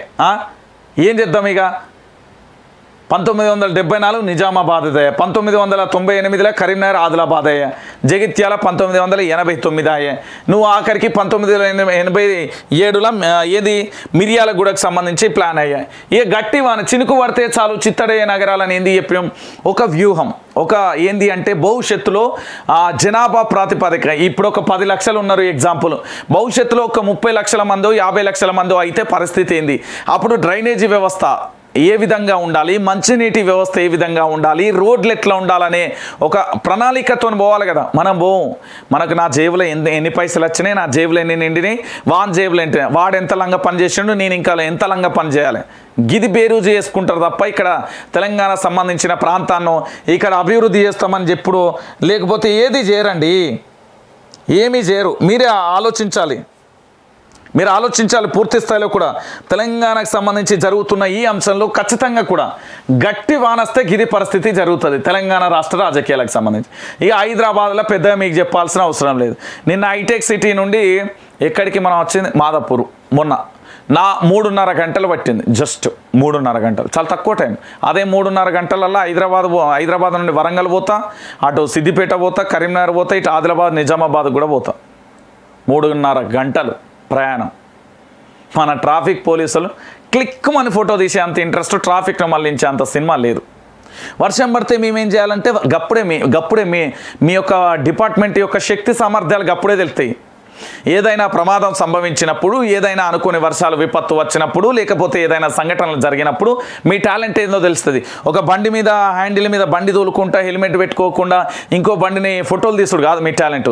ఏంది చెట్లు సాట్లను నిల్చొని ఫోటోలు తీసుడు, మీ టాలెంట్ అనేది ఈ ట్రాఫిక్ని ఎట్లున్నది అనేది మీ టాలెంట్లో బయటపడుతుంది. ప్రతి ఓడు వచ్చి దాని మీదనే పడతాడంటే మీ సారు డ్రంక్ అండ్ డ్రైవ్ చేయమని గీనే చేస్తాడు, అక్కడి నుండి అక్కడికి పోతాడు.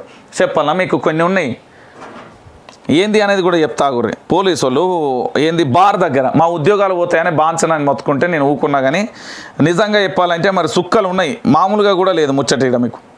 ఎందుకు నేను మాట చెప్తున్నా అంటే తెలంగాణ ప్రజల డ్రంక్ అండ్ డ్రైవ్లో బార్ల ముంగట నిల్చొని కూడా మనోళ్ళు ఎట్లా అంటే పీకలు పెట్టే పరిస్థితి ఏర్పడింది. ఇక మొన్న అంటే బాతిలా కొద్దిగా ఏజ్డ్ కాబట్టి నేను కూడా వాళ్ళని పాపం అని సపరేట్ కూకున్నా. మన మీ యొక్క ట్రాఫిక్ పోలీస్ వ్యవస్థ ఎట్లుంటుంది అనేది కూడా చెప్తున్నా. ఇక దీనికి సంబంధించి 3.5 గంటలు పడుతుంది హైటెక్ సిటీ నుండి మా సిగ్గు పోతుంది. ఇక గిన్నె అయితే ఘోరం. ఆ ఫిలిం నగర్ కృష్ణానగర్కి సంబంధించి అయితే ఎప్పుడు వాన కొట్టని, కార్లు కొట్టుకపోతాయి, బైకులు కొట్టుకపోతాయి, మోకాళ్ళ లోతు కాదు, ఇక్కడ నడుము దాకా నీళ్ళు వస్తాయి. ఏం వ్యవస్థ, ఏం కథ, ఎందుకే ఇక మరి అభివృద్ధి చెందుతున్న హైదరాబాద్, అందాల మేడలు, అదిగో పారిశ్రామిక రంగం, ఇదిగో టీఎస్ఐ పాస్, అదిగో సైక్లింగ్ చేయడానికి, అదిగో ఆహ్లాదకరమైన చెట్లు, అగజూడుర్రి ఆ గచ్చిబౌలి హైటెక్ సిటీ మణిహారం నా లొట్ట పీస్ ఏం కాదు. మళ్ళీ ఇంకా ఈ పోలీసు వాళ్ళు జోక్ నిన్న ఏంది అంటే, నిన్న విచిత్రం ఏంది తెలుసా అన్న, ఈ పోలీసు వాళ్ళు ట్రాఫిక్ పోలీసు వాళ్ళు సైబరాబాద్కి సంబంధించిన వాళ్ళు, ఆ ఏరియాకి సంబంధించిన వాళ్ళు, రాచకొండకు సంబంధించిన వాళ్ళు, ఇప్పుడు నేను ఒక కంపెనీ పెట్టిన కంపెనీ పెట్టి అక్కడ ఒక ఎగ్జాంపుల్ నేను ఇప్పుడు వైఆర్టీవీ ఉన్నది, వైఆర్టీవీలో మొత్తం స్టాఫ్ ఎంత ఆఫీస్లో పనిచేసేటోళ్ళు అంటే ఎడిటర్లు, కెమెరామెన్లు అందరు కలిపి 38 మంది ఉంటాం. పేపర్కు దీనికి కలిపి మొత్తం 50 మంది దాకా ఉంటాం.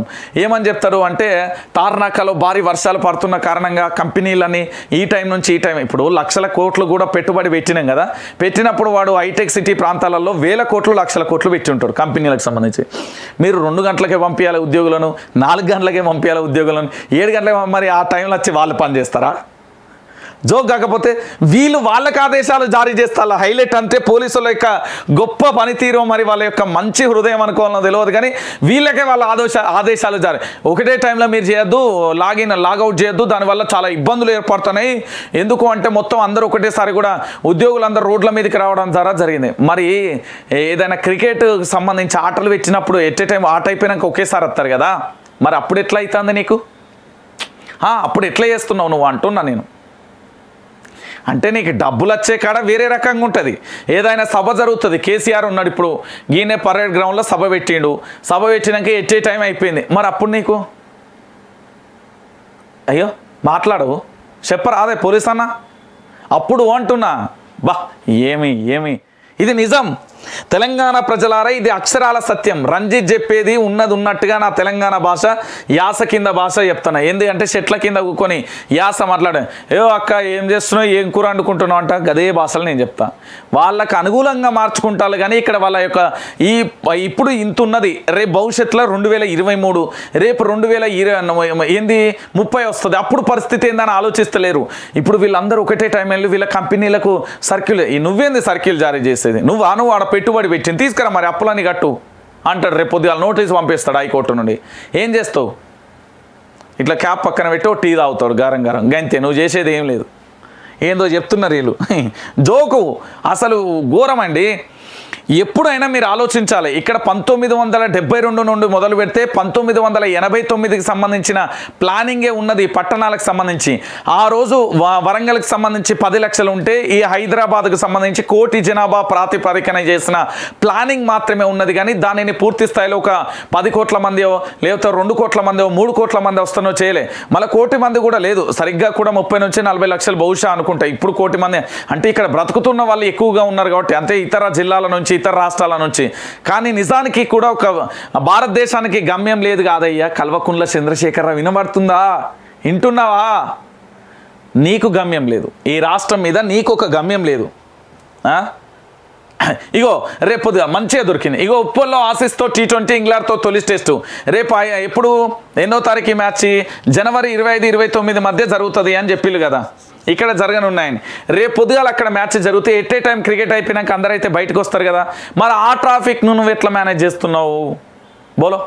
ఇప్పుడు ఇక్కడ వాన కొడితే వర్షం కొడితే ట్రాఫిక్ను నువ్వు మేనేజ్ చేయలేకపోతున్నా అని చెప్తున్నావు. మరి ఇక్కడ మేనేజ్ ఎట్లా చేస్తావు అని నేను అడుగుతున్నా. ఇదయ్యా నీ పని. ఇది మీ పోలీస్ యంత్రాంగానికి సంబంధించి. రైట్, ఇక మరో అంశానికి పోదాం. ఇక మీకు చాలా గొప్ప విషయం చెప్తే ఈరోజు. ఎందుకు అంటే నిన్ననే నేను రాసుకొద్దాం అనుకున్నా, చిన్న సమయం వల్ల నేను రాయలేకపోయినా, కానీ ఈరోజు రాసుకొచ్చేళ్ళు. ఇగో ఇక్కడ లైక్ చేయరు. ₹1 ఖర్చు కాదు, మీ శ్రమ వృధా కాదు, మీకు ఎలాంటి ఇబ్బంది ఉండదు. జస్ట్ ఇక్కడ లైక్ చేసి రంజితన్న నీతో పాటు మేము ఉన్నామన్నా అని ఒక గుండె ధైర్యాన్ని, ఈ గుండెకి ధైర్యాన్ని. ఎందుకు అంటే ఇక్కడ లైక్లు ఒక 1000+ వస్తే మన రికమెండేషన్గా వీడియో అనేది చాలామందికి వెళ్తాయి. ఇక్కడ షేర్ చేయరు. మీ కుటుంబ సభ్యులకు, మిత్రులకు, దోస్తులకు, కాందాన్ ఉంటుంది కదా మన కాందానికి మొత్తం షేర్ చేయరు. ఇక్కడ సబ్స్క్రైబ్ చేయరు పూర్తి స్థాయిలో కూడా. ఎట్టి పరిస్థితులలో ఈ 3 మర్చిపోవద్దు. ఓకేనా? రైట్, ఇక మరో అంశానికి పోదాం. ఇగో ఇది మీరు చాలా కూడా తెలుసుకోవాలి. రేపు భవిష్యత్తులో ఏం జరగబోతుంది అనేది ఒక పెద్ద సంస్థ కలిసి ఒక సర్వే ఏంది అంటే పూర్తి స్థాయిలో అధ్యయనం చేసింది. అధ్యయనం చేసి ఏం చెప్పింది తెలుసా? ఇగో ఇది చెప్పింది. పిల్లల ఎదుగుదలకు పల్లెలే బెటర్ అని సిటీలలో హెల్త్ అట్మాస్ఫియర్ ఉండడం లేదు అని 5 నుంచి 19 సంవత్సరాల ఏళ్ల వారి డెవలప్మెంట్కు ప్రతికూల పరిస్థితులు ఉన్నాయని ICMRతో కలిసిన NIN నిర్వహించిన స్టడీలో వెల్లడైంది. ఈ అంశం నేను నిన్న చాలా క్లారిటీగా కూడా వాళ్ళ రాష్ట్ర రిపోర్ట్ మొత్తం చదివిన. ఏమని చెప్పిందో తెలుసా ఉల్లా? ఓ నా తెలంగాణ ప్రజలారా, నా మిత్రులారా, హైదరాబాదు, బెంగళూరు, ముంబై, ఢిల్లీ లాంటి సిటీలలో పిల్లల మానసిక ఎదుగుదల కరెక్ట్గా లేదు. వాళ్ళ ఆరోగ్యం మీద కూడా ప్రభావం చూపెడుతుంది. ఏం జరుగుతుంది అన్న అంటే ఇప్పుడు ఊళ్ళల్లో నుంచి ఏం జరుగుతుంది అంటే పొద్దుగాల లేచి యాపపులు లేచి ఆదివారం వస్తాయి. నేను ఒక ఆదివారం గురించి చెప్తా, మిగతా టైం టేబుల్ కూడా చెప్తా. పల్లపులు లేచి బాయికాడికి పోయి ఎడ్లకో బర్రలకో ఇంతంత గడ్డి మోపు కోసుకొని వచ్చి, లేకపోతే నీళ్ళు కట్టేది ఉంటే నీళ్ళు కట్టేసి, కూలీళ్ళు ఉంటే ఆడ దించచ్చి, లేకపోతే ఎడ్లో ఆవులో ఉంటే బాయిల అక్కడ తోలొచ్చి ఆ తర్వాత వ్యవసాయానికి సంబంధించిన కూలీలు వస్తే ఏం చేస్తారంటే కలుస్తేనేమో కుప్పలు తీయడం, మందేయడమో, పంపు కొట్టడమో, లేకపోతే ఏదో ఒక పని అయితే చేస్తారు. ఏంది? వ్యాయామానికి సంబంధించి అదొకటి జరుగుతుంది. ఇంకొకటి ఏంటంటే పల్లెలలో ఎట్లుంటుంది అంటే ఇప్పుడు మన భాషలో అయితేనేమో కిరాణం కోర్టుల దగ్గర, బొడ్రాయి దగ్గర, లేకపోతే 4 మూలల కాడ, లేకపోతే ఎక్కడైనా ఏంది అంటే వెటర్నరీ హాస్పిటల్ దగ్గర, వాటర్ ట్యాంకుల దగ్గర ఈ ప్లేసులలో కూకొని యువతంతా ముచ్చట్లు పెట్టుకోవడమో, క్రికెట్ ఆడడమో, వాలీబాల్ ఆడడమో, లేకపోతే ఏదో ఒక చిన్న ఆటలు ఆడుతూ ఉంటారు. దాని తర్వాత చుట్టుపక్కల ఉండే వాళ్ళు కూడా పిల్లలకు సంబంధించి అబ్జర్వేషన్లో ఉంటారు. ఈ పిల్లలు ఎవరెవరు ఏ పిల్లగాడు ఉన్నాడు, ఇక్కడ ఏమేమి చేస్తున్నారు అనేది ఇక్కడ సీసీ కెమెరాల కంటే అక్కడ నిజమైన సీసీ కెమెరాలు ఉంటాయి ముసలోళ్ళు. అట్లా ఒకటి. ఇంకొకటి ఎవరి ఇంటికి ఆడపిల్ల వెళ్ళినా ఎవరైనా బేవో పిల్లగా గీడికి ఎందుకు వచ్చినాం అనేది వృద్ధులకు సంబంధించి చెప్పే ప్రయత్నం జరుగుతుంది. ఇంకొకటి ఏంటంటే ఆడ ఒక్కసారి ఆపద వచ్చిందంటే ఊరు మొత్తం కదులుతుంది. ఊరు మొత్తం కదులు. అది 2000 జనాభా 4000 జనాభా సంబంధం లేదు. ఎవరి బిడ్డ అయినా తమ బిడ్డే అనుకుంటారు. అట్లా చూసే ప్రయత్నం జరుగుతుంది. ఆ ఎదుగుదలకు సంబంధించి గ్రామాలలో మంచిగా ఉన్నది. మళ్ళీ ఆదివారం వస్తే వాగులు ఉంటాయి, వంకలు ఉంటాయి, చెరువులు ఉంటాయి, బాయిలు ఉంటాయి, ఈత కొట్టడానికి పోతారు.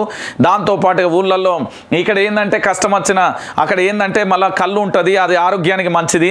ఇంకా చెప్పాలంటే తల్లిదండ్రులతో ఉంటారు, తల్లిదండ్రులకు కూడా మంచిగా గుండె ధైర్యం ఉంటుంది. నా కొడుకు నా బిడ్డ కళ్ళ ముంగట్టే ఉన్నాడు అనేది ఇది ప్రధానంగా కూడా పల్లెటూరు వాతావరణంలో ఉన్నది. దాంతోపాటుగా అక్కడ చాలా ఎదుగుదలకు ఎక్కువ శాతం ఆఫీసర్లు అంతా కూడా పల్లెటూరు నుండి వచ్చిన వాళ్ళే అనేది తేట తెల్లం అయిపోయిందట. మళ్ళీ వాళ్ళకు సెల్ఫ్ కాన్ఫిడెన్స్, మన భాషలో చెప్పాలంటే మానసిక ఒత్తిడిని జయించే ఆ తీరు కూడా పల్లెటూరులో నుండి వచ్చిన వాళ్ళకే ఉన్నదట. ఇది పల్లెటూరు ఎపిసోడ్. ఇక సిటీకి సంబంధించి ఏం రాసుకొచ్చలేదు తెలుసా?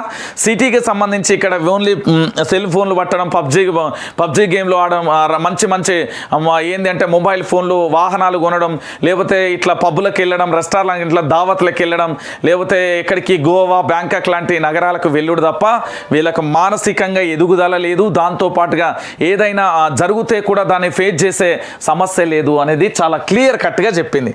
సో నేనేం చెప్తున్నానంటే ఎప్పటికైనా పల్లెలే తల్లితో సమానం. పల్లెలకు పోతే ఆ ఆనందమే వేరు. ఒక్కసారి పల్లెకు పోతే తల్లి ఒడిలో నిద్రించినట్టే. మీరు చూడు ఇక్కడ 12 గంటల దాకా నిద్రరాదు సిటీలో. అదే పల్లెటూరు పోరు 8:30 దిగితే ఇట్లా కూర్పాటు వస్తుంది. వాస్తవం, అది పల్లెటూరు కొన్న నైజం. పల్లెటూరులో ఎట్లా అంటే ఏ ఇంటికి పోయినా కూడా ప్రతి ఒక్కరితో బంధం ఉంటుంది. పెద్దమ్మ, చిన్నమ్మ, అత్త, మామ, బాబాయ్ ఇట్లా రకరకాలుగా ఉంటాయి. ఏ ఇంటికి వెళ్ళైనా మంచినీళ్ళు అవుతారు. అక్కడ కుల మతాలకు సంబంధించి కొన్ని గ్రామాలలో ఉంటాయి కానీ అంతటా మాత్రం ఉండదు. ఏ కులం ఏ మతం అనేది ఉండదు. ఆడ వరుసలతోని ఎట్లా అంటే ఒక రకంగా కూడా మంచి అంటే అందరూ మన వాళ్ళే అనే విధంగా ఉంటుంది. కానీ సిటీలలో అలాంటి పరిస్థితి లేదు. సిటీలలో చాలా భయంకరమైన పరిస్థితులు ఉన్నాయి అనేది ఆ యొక్క సంస్థ వెల్లడించింది. దానికి సంబంధించిన అంశం. ఇక దాంతోపాటుగా ఇగో ఇదే నేను చెప్పింది ఇప్పటిదాకా. ఐటీ ఉద్యోగుల లాగౌట్ 3 షిఫ్టులలో చేయాలని పోలీసులు ఇచ్చిన సలహా గ్రేట్. అసలు చప్పట్లు కొట్టున్నాయి అందరు, సూపరు. వీళ్ళకి ఏంది అంటే 3 షిఫ్టులలో వాళ్ళు 1000 మంది వచ్చినా 1,00,000 మంది వచ్చినా సభ నడిచినా కూడా రోజు వాళ్ళకి వెళ్ళడానికి ప్రత్యామ్నాయ మార్గం చూపెట్టాలి. మీరు ఫ్లైఓవర్లు ఎత్తారో లేకపోతే డ్రైనేజ్ అండర్ గ్రౌండ్కి సంబంధించిన ఏమన్నా ఇంకేమన్నా చేస్తారో, మీరు ఏం చేస్తారో సంబంధం లేదు. ఈరోజు గీవిలనే కంట్రోల్ చేయలేకపోతారు, రేపు పొద్దుగా మణిహారం అని ఎట్లా అంటారు? ఇజ్జత్ పోతుంది, సిగ్గు పోతుంది మీ ప్రభుత్వాన్ని. నేను చెప్తున్నా కదా, గీవిలనే మీరు లాగిన్ చేయలేకపోతే ఎట్లా? మళ్ళా ముచ్చట చెప్తారు వీళ్ళు. పేరు మారినంత మాత్రాన తీరు మారదు. ప్రతిపక్షాల ఇండియా కూటమిపై ప్రధాని మోదీ ఫైర్. టెర్రరిస్టు సంస్థలు దేశం పేరును వాడుకున్నాయి, పేరు మార్చుకొని ప్రజలను మభ్యపెట్టలేరని వ్యాఖ్య. ఎలాగైనా పిలవండి, మేం మణిపూర్ కన్నీళ్లు తుడుస్తాం రాహుల్ గాంధీ. ఇండియా అని పేరు పెట్టుకునే వాళ్ళు తమను తాము పొగుడుకుంటున్నారు. India national congress, east India company, India Mujahideen, popular front of India వీటిలో కూడా ఇండియా అనే పేరు ఉంది. ఇండియా అనే పేరును ఉపయోగించుకున్నంత మాత్రాన వాళ్లకు ఒరిగేది ఏమీ లేదు అంటూ కూడా ప్రధాని నరేంద్ర మోడీ సంబంధించి చేశారు. ఇగో నేను ఒక అంశాన్ని చెప్తాను, మీరు ఏమన్నా అనుకోరి. నాకు ఈ భారత రాజ్యాంగం పట్ల అత్యంత విశ్వాసమైన నమ్మకం, ప్రేమ అన్నీ ఉన్నాయి. డాక్టర్ బాబాసాహెబ్ అంబేద్కర్ రచించిన వాళ్ళకి సంబంధించిన ఆ టీం మొత్తానికి సంబంధించి అందరూ కూడా ఒక్క డాక్టర్ బాబాసాహెబ్ అంబేద్కర్ గారు దాంట్లో ఉన్న అందరూ కలిసి రచించిన ఈ రాజ్యాంగం మీద నాకు ఒక విశ్వాసం ఉంది. ఏంది అనేది నేను చెప్తా. ఒకటి, ఇక్కడ ప్రధాని నరేంద్ర మోడీ గారి ప్రభుత్వం ఉన్నది మణిపూర్లో. బీజేపీ సుప్రీంకోర్టు నిన్న కోర్టుకు వచ్చినప్పుడు టేకప్ చేసినప్పుడు ఒక మాట అన్నది, మీ ప్రభుత్వం అధికారంలో ఉన్నప్పుడేమో మీకు ఒక రూలు, అక్కడ ప్రాంతీయ పార్టీలు ఉంటే మాత్రం చాలా భయంకరమైన కఠిన చర్యలు తీసుకుంటున్నారు. చాలా వరకు మేము ఈ విషయం మా దృష్టిలోకి వచ్చిందని సుప్రీంకోర్టు సంచలన వ్యాఖ్యలు చేసింది. ఈ భారతదేశానికి సంబంధించిన సర్వోన్నత న్యాయస్థానం సంచలన వ్యాఖ్యలు చేసింది. ఆ విషయాన్ని మరి ప్రధాని నరేంద్ర మోడీకి సంబంధించి ప్రభుత్వం మీద నిజంగా నిజాయితీగా చెప్పాలంటే ఒక రకమైన మాటలో చెప్పాలి అంటే తిట్ల దండకమే అనుకోవచ్చు, అంటే అక్షంతలు వేసింది అని చెప్పవచ్చు. ఇంకొకటి ఏంటంటే ఈ రాజకీయ పార్టీలు నిజంగా చెప్తున్నా పుల్వామా దాడికి సంబంధించి ఇప్పటికీ కూడా చర్చ జరగాల్సిన అవసరం ఉంది. ఏ విధంగా జరిగింది, నా భారతదేశ సైనికులు ఈ దేశానికి రక్షణగా కవచంలో ఉండే నా సైన్యానికి సంబంధించి అని గతంలో చాలామంది కూడా వివాదాస్పద వ్యాఖ్యలు చేసిర్రు అనేది మీ అందరికీ కూడా తెలుసు. ఇదే మణిపూర్లో అల్లర్లకు సంబంధించి నేను పూర్తి స్థాయిలో స్టడీ చేసిన, మీకు చెప్తా. ఈ మణిపూర్ అల్లర్లకు సంబంధించి నా మిత్రులు కూడా కొంతమంది ప్రవాస భారతీయులకు సంబంధించి అక్కడ ఉన్న వాళ్ళకి సంబంధించి కూడా చెప్పిన డేట్లతో సహా నేను చెప్తా. మీరు ఒకసారి ఆలోచించాలి మిత్రులారా. ఇగో మణిపూర్కు సంబంధించి ఏం చేసిర్రు అంటే ఇప్పటిది కాదు ఈ అంశం. మణిపూర్కు సంబంధించి దాదాపుగా జూన్లోనే జూన్ 12వ తారీఖు తర్వాత కూడా ప్రవాస భారతీయులు ఎవరైతే మన భారతదేశం నుండి ఇతర దేశానికి వెళ్ళిన వారు ఎవరైతే ఉన్నారో వాళ్ళందరూ ఏం చేసిల్లంటే అక్కడి ఎంబాసీకి లేఖ రాసిల్లు. ఏమని లేఖ రాసిల్లంటే మణిపూర్ అంటే మా రాష్ట్రంలో ఇలాంటి పరిస్థితులు ఉన్నాయి, ఇలాంటి దౌర్భాగ్యమైన పరిస్థితి రాబోతోంది, దయచేసి రక్షణ కల్పించండి అని అప్పుడు ఎప్పుడో రాసినా కూడా ఇక్కడ ప్రభుత్వాలకు సంబంధించి ఎందుకు చీమగుట్టినట్టుగా వ్యవహరించలేదు అనేది మొదటి అంశం. రెండు తెగలకు సంబంధించిన అంశం మన తెలంగాణలో చూసినాం, బైహింసాకు సంబంధించిన ఘటన చూసినాం. అంతా ఆ తర్వాత ఆదిలాబాద్ జిల్లాలో గోండులకు సంబంధించి గిరిజన తెగలకు సంబంధించి ఎస్టీలకు సంబంధించి మా దాంట్లో ఎట్లా కలుపుతారు అనేది ఒకటి చూసినాం. మూడోది ఏంటి అంటే మణిపూర్లో అల్లర్లకు సంబంధించి ఇక్కడ ఇంటెలిజెన్స్ వ్యవస్థ కానీ ఎన్ఐఏ వ్యవస్థ కానీ దాంతోపాటు కేంద్ర నిఘా సంస్థలకు కానీ ఏం చేసినట్లు అనేది ఇది యావత్తు భారతదేశానికి సంబంధించిన ప్రతి పౌరుడు కూడా ఆలోచించాలి. ఇక్కడ విపక్ష పార్టీలు ఏంది అంటే వాళ్ళ అవసరం కోసమా వీళ్ళ అవసరం కోసమా అనేది కాదు. ఇది భారతదేశంలో ఉన్న ఒక రాష్ట్రం. మనం ఇతర దేశాల గురించి గొప్పలు చెప్పుకునేప్పుడు ఇతర దేశాల గురించి చెప్పుకునేప్పుడు మన దేశ పరిస్థితి కూడా మనం ఆలోచించుకోవాలి. చాలామంది అంటారు నీకు ఒక్క వేలును నాకు చూపెడితే నీకు 4 వేలు చూపెడతాయి అనేది కూడా చాలామంది పెద్దలు చెప్పే నీతి. ఆ నీతిని ఎందుకు ఈ రాజకీయ పార్టీలు తమ వ్యక్తిగత స్వార్థాల కోసమే ఈ విధంగా మారిపోయినాయని చెప్పడంలో ఎలాంటి డౌట్ లేదు. దయచేసి ప్రతి భారతీయుడు ఆలోచించాల్సింది అంటే మీరు రాజకీయ ట్రాప్లో పడకండి. వాస్తవాలను సోషల్ మీద ఇప్పుడు జమ్మూ కాశ్మీర్కు సంబంధించి ఫైల్స్ చూసిళ్ళు తీసిళ్ళు మూవీకి సంబంధించి, ఆ తర్వాత గుజరాత్ అల్లర్లకు సంబంధించి చూసిళ్ళు తీసిళ్ళు, ఇప్పుడు మణిపూర్ అల్లర్లకు సంబంధించిన డాక్యుమెంటరీ తీసే దమ్మున్న మగాడు ఎవడు అనేది కూడా సోషల్ మీడియాలో నెట్టింట వైరల్ అవుతున్న ఒక క్వశ్చన్. ఇది నిజం. ఏం జరుగుతున్నది అనేది కూడా చూడాల్సిన పరిస్థితి కనబడుతుంది. నిజంగా మణిపూర్ పోయి అక్కడ అంతా తీసుకురావాలని ఉన్నది, కానీ మనకు ఆర్థిక మూలాలే ప్రధాన ఎజెండా. ఈ ఒక్క అంశం చాలామంది అంటారు అన్న వైఆర్టీవో లేకపోతే ఇతరత్ర ఛానల్ డిజిటల్ మీడియా పెట్టి మీరు ప్రభుత్వాన్ని విమర్శించడానికి మన గెట్టు పంచాయతీ ఇంటి పంచాయతీ లేకపోతే ఏమైనా జరిగింది. ఇక్కడ ప్రభుత్వం కాదు, నిజమైన న్యూస్ నేను అందించే ప్రయత్నం చాలా వరకు ప్రయత్నం చేస్తున్నా. కాదంటే ఆర్థిక ఒడిదొడుకులకు సంబంధించి చేసిన. గతంలో కూడా నేను ఏమని చెప్పిన అంటే ఒక అంశాన్ని చెప్పిన, ఎందుకంటే చాలామంది తెలంగాణలో ధనవంతులు ఉంటారు. ఏం లేదు, జస్ట్ ఇగో గిదే నెంబర్, నా నెంబర్ 9908572666. ఈ నెంబర్కి మీరు ఫోన్పే గూగుల్ పే కానీ ఈ నెంబర్కి సంబంధించి ఆర్థిక సహాయాలను కూడా అందిస్తే ఇంకెక్కువ న్యూస్ కూడా నాకు అందించడానికి ఆస్కారం ఉంటుంది. నిజంగా కూడా నిజాలకు సంబంధించి ఈరోజు మేళ్ల చెరువుకు సంబంధించి ఏం జరిగిందడా, దాదాపుగా 2 మరణించులు, ఇంకో 5-6 కూడా శిథిల వ్యవస్థల కింద ఉన్నారు. అక్కడ జామర్లు పెట్టాల్సిన అవసరం ఏంది? దాని తర్వాత ఫోన్లు లాక్కునే హక్కు ఎక్కడిది? ఇక్కడ వ్యక్తిగత హక్కు భంగం వాటిల్లినట్టే కదా. మరి మై హోమ్ మీద ముఖ్యమంత్రి ఎలాంటి చర్యలు తీసుకుంటాడు? ఇవన్నీ కూడా మనం తవ్వి తీయాల్సిన అవసరం ఉంది. దానికి కావాలంటే ఆర్థిక బడ్జెటే చాలా ముట్టడిగా చాలా అవసరంగా మారిపోతున్న పరిస్థితి. ఇక దాంతోపాటుగా మరొక అంశం అయితే అన్న, నేను ఇంకొక అంశాన్ని చెప్పే ముందు కూడా గిడ మర్చిపోకూరి, మీరు ఎట్టి పరిస్థితులలో గిడ లైక్ చేయాలి ఖచ్చితంగా కూడా. ఒక్కటే క్షణం టక్క లైక్ చేసుకుంటే ఒక షేరు సబ్స్క్రైబ్కి సంబంధించి మేమున్నది 5%, రిజర్వేషన్లు 10%, 50 పైగా ఉన్న బీసీలకు రిజర్వేషన్లు 25%. అవును, జనాభాలో తెలంగాణలో 50% పైగా ఉన్నాయి, 60% పైగా ఉన్నాయి. ఎమ్మెల్సీ మంత్రులలో 3 బీసీలు, ఎక్కువ మంది మా రెడ్డిలు దొరలు వెలమదొర, ఎక్కువ మంది మా రెడ్డిలు వెలమదొరలే. రాజ్యాధికారం కోసం బీసీలు కూడా పోరాడాలని పిలుపు. తాము 5% ఉంటే తమకు అమలవుతున్న రిజర్వేషన్లు 10% అని, అదే బీసీలు 60%కి పైగా ఉంటే వాళ్ళకు అమలవుతున్న రిజర్వేషన్లు 25% అని కాంగ్రెస్ ఎమ్మెల్సీ జీవన్ రెడ్డి తెలిపారు. రాష్ట్రంలోని మంత్రులు కేవలం 3 బీసీలు ఉన్నారని, ఎక్కువ మంది తమ రెడ్డి దొరలు వెలమ దొరలేనని చెప్పారు. భవిష్యత్తులో రాజ్యాధికారం కోసం బీసీలు కూడా పోరాడాలని ఆయన పిలుపునిచ్చారు. ఉమ్మడి కరీంనగర్ జిల్లా కాంగ్రెస్ ఓబీసీ సమావేశం మంగళవారం డీసీసీ అధ్యక్షుడు డాక్టర్ సత్యనారాయణ అధ్యక్షతన కరీంనగర్లోని ఇందిరా గార్డెన్స్లో జరిగింది. ఏ కథం నాకు తెలిసి జీవన్ రెడ్డి అన్న పని కూడా అవుట్. ఎందుకు గింత మాట అంటే అన్న అంటారు కదా, చెప్తా అయినరే. ఎందుకు ఇంత మాట అన్నారు అంతే కదా, మీ క్వశ్చన్ అదే కదా. కాంగ్రెస్ పార్టీలో ఎవరైతే బీసీ నినాదం ఎత్తుకుంటారో పొన్నాల లక్ష్మయ్య మాజీ పీసీసీకి సంబంధించిన వ్యక్తి, ఓకే, పొన్నం ప్రభాకర్ తెలంగాణ ఉద్యమకారుడు మాజీ ఎంపీ, దాని తర్వాత జీవన్ రెడ్డి. చూడు ఖచ్చితంగా ఈ ముగ్గురికి సంబంధించి కాంగ్రెస్ పార్టీలో కళ్ళం పడకపోతాడు.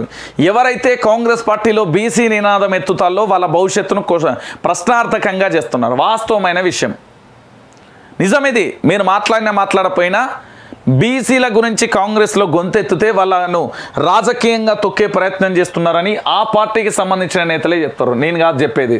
రైట్, ఇక మరో పేపర్కి వెళ్ళే ముందు లైక్, సబ్స్క్రైబ్, షేర్ అయితే మర్చిపోకండి. ఇక దాంతోపాటుగా ఇక చూడాలి. ఎట్లున్నవేనా పల్లె, ఎట్లున్నవేనా తల్లి, ఇక చూడురి. వందనాలమ్మా అమ్మా వందనాలమ్మో. ఇదేంది నీ ఇంట్లో పడుతుండు, ఈయనకి ఏమైంది అనుకుంటారా? ఏం కాలే. పల్లెళ్ళల్లో చినుకు పడితే చిత్తడయ్యే నగరాన్ని చూసినాం, కానీ అమ్మా నేను పోతున్న బడికి చదువుకోవడానికి నేను కలెక్టర్ అవుతా, డాక్టర్ని అవుతా, ఇంజనీర్ని అవుతా అని చెప్తారు ఇండ్లల్లో.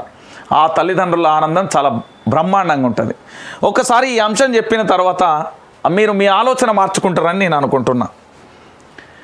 వందన బడి, ఓకేనా, ఇది చెరువు కాదు, ఓ బడి ప్రాంగణం. పెద్దపల్లి రూరల్ మండలం రాఘవాపూర్లోని ప్రభుత్వ ఆవరణం.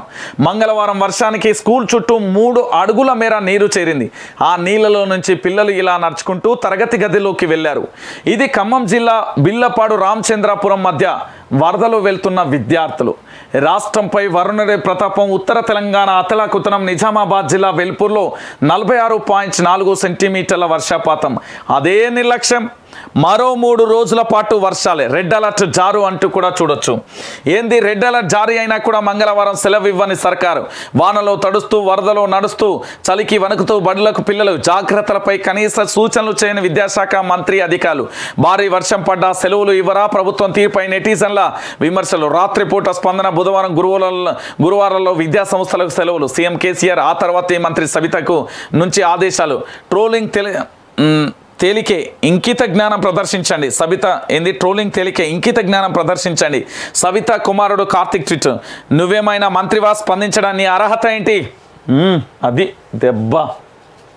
ఇప్పుడు నేను ముచ్చట చెప్తాయి. నాకు ఇందూరు సహా కరీంనగర్, ఖమ్మం, వరంగల్లో భారీ వర్షాలు. వరంగల్లో 100కు పైగా ఇండ్లు శిథిల వ్యవస్థకు. వాటికి స్టిక్కర్లు. వరదలలో కొట్టుకుపోయిన 3, కరెంట్ షాక్తో మరో 3 మృతి. ఇక ఒక్కసారి చూడవా, నీకు ఏం అర్హత ఉన్నదా బాబు? చంటి బజ్జీ అమూల్ బేబీ ఏడున్నాడు ఆయన? ట్రోలింగ్ తేలికే ఇంకిత జ్ఞానం ప్రదర్శించండి. సబిత కుమారుడు కార్తిక్. ఈయన బాబు కార్తిక్ నాయన. నీ గురించి చిట్టా అంతా తెలుసు. వైఎస్ రాజశేఖర రెడ్డి పీరియడ్లో నువ్వేం చేసినావు, ఏం కథ అనేది ఇక్కడ తెలంగాణ సమాజానికి అంతా తెలుసు. నేనేం చెప్తున్నా అంటే ఇక్కడ ఏంది ట్రోలింగ్ చేస్తున్నారు అని నువ్వు ఫీల్ అవుతున్నావు కదా. ఇక్కడ ట్రోలింగ్ చేస్తున్నారు అని. సరే నేను చెప్తా. నీ ఇంట్లో నువ్వు మంచి టైంకు మంచి బువ్వ అనేది తింటావు కదా, మంచిగా పొద్దుగా లేవంగానే ఇడ్లీలో, వడనో, దోశనో, పూరీలో, చపాతీ, ఇంకేదో తింటావు కదా. మరి తెలంగాణ బిడ్డలకు సంబంధించి మధ్యాహ్న భోజనంలో నువ్వు అన్నం వేసుకుంటావు, ఓ కర్రీ వేసుకుంటావు, 2 కర్రీలు ఉంటాయేమో, ఒకటి ఫ్రై, ఒకటి కర్రీ, ఒకటి సాంబారు, దాంతోపాటు పెరుగు, ఇతరత్ర కూరలు ఉంటాయి కావచ్చు. ఇట్లా నేను చెప్పుకుంటూ పోతే చాలా వరకు కూడా ఉంటాయి. ఎవరు ఈ కార్తీక్ తినే ఆహార పదార్థాలు. మరి తెలంగాణకు సంబంధించి ఇక్కడ ఒక అంశాన్ని, మరి ప్రభుత్వ బళ్ళల్లో విద్యార్థుల పరిస్థితి ఏందనుకుంటున్నావు? అది సాంబారో నీళ్ళో తెలియదు. దీనికి సంబంధించిన అంశానికి సంబంధించి కూడా చూస్తున్నాం. సాంబారం నీళ్ళు కూడా తెలియని పరిస్థితి కనబడుతుంది. ఆ అన్నంలో అవి సన్న బియ్యమా, నూకల బియ్యమా కూడా తెలియని పరిస్థితి. ఒక్క నెల రోజులు వాళ్ళతో పాటు మధ్యాహ్న భోజనం చేయి. మరి ఈరోజు ట్రోలింగ్ అని నువ్వు ఇంత ఫీల్ అవుతున్నావు కదా. మరి మా బిడ్డల ప్రాణాలే పోతున్నాయి, మేము ఎంత ఫీల్ కావాలి? ఆదిలాబాద్కు సంబంధించిన IIITలో అన్నం ఏ విధంగా పురుగు పెట్టిలు, పాము కాటుకు గురై ఏ విధంగా జరిగింది. ఆ తర్వాత అన్నం సంబంధించి ఇన్ఫెక్షన్ అయిపోయి తర్వాత ఫుడ్ పాయిజన్ అయ్యి ఎంతమంది విద్యార్థులు హాస్పిటళ్లలో జైనయ్యారు, పెచ్చులు ఊడిపోయి ఎంతమంది గాయాలయ్యారు. ఇప్పటికీ పెచ్చులు ఊడుతున్న భవనాలు. మరి మంత్రి పదవిలో మీ అమ్మ ఎందుకున్నది? రాజీనామా చేయమని చెప్పు. అమ్మ ఇంత అన్యాయం జరుగుతున్నది నా తెలంగాణలో, ఇంతమంది విద్యార్థుల జీవితాలను మనం ఎందుకు, ఈ పదవి ఎంత ఉంటే ఎంత పోతే అంటే ఒక ఏంది అంటే చీపురు పుల్ల లెక్క వదిలేసేయమని చెప్పు, రాజీనామా చేయమని చెప్పు. ట్రోలింగా నీకు ఆ వరదలల్లో దాటిపోయి తెలుస్తుంది ఆ బాధ ఏందో. ఆ పెచ్చులు ఊడి పడతా అంటే తెలుస్తుంది. టాయిలెట్లు పోవడానికి అయ్యా కాటరంలా ఇజ్జత్ పోయే కథ. మన ఇంట్లో మన మహిళలు అట్లనే పోతున్నారా? ప్రభుత్వ బళ్ళల్లో తడకలు కట్టుకొని చీరలు కట్టుకొని సాటంగా పోతున్నాయి. ఇదే ఇజ్జత్ పోయే కథ. కాకపోతే ఇక మళ్ళీ ట్రోల్ చేస్తుడు. ఇది ఏం ట్రోల్ చేస్తున్నాడు? వ్యక్తిగతంగా ఏమైనా చేస్తున్నావా? భారత రాజ్యాంగం కల్పించిన స్వేచ్ఛా హక్కు, ఈ స్వేచ్ఛా హక్కును కూడా అణగదొక్కే ప్రయత్నం ఎవరికీ లేదు. నీకు అర్థమవుతుందో లేదో, తడకలను కట్టుకొని చీరలు కట్టుకొని 1-2 వేయ దౌర్భాగ్య పరిస్థితి, బాత్రూమ్ లేని పరిస్థితి. టీచర్లు అండి వాళ్ళు. 300 మంది స్టూడెంట్స్ ఉన్నా కూడా 30 మందికి వచ్చిందండి. దేనికోసం వచ్చిళ్ళు? ఎమర్జెన్సీ అంటే బాత్రూమ్లు పోవడానికి కనీస సదుపాయాలు లేకపోవడంతో. తెలుసా నీకు ఇది? పోదాం పద. 26,000 పై స్కూళ్ళలో ఇప్పటి వరకు తెలంగాణ రాష్ట్ర వ్యాప్తంగా 8,000 స్కూళ్ళు మూతపడ్డాయి.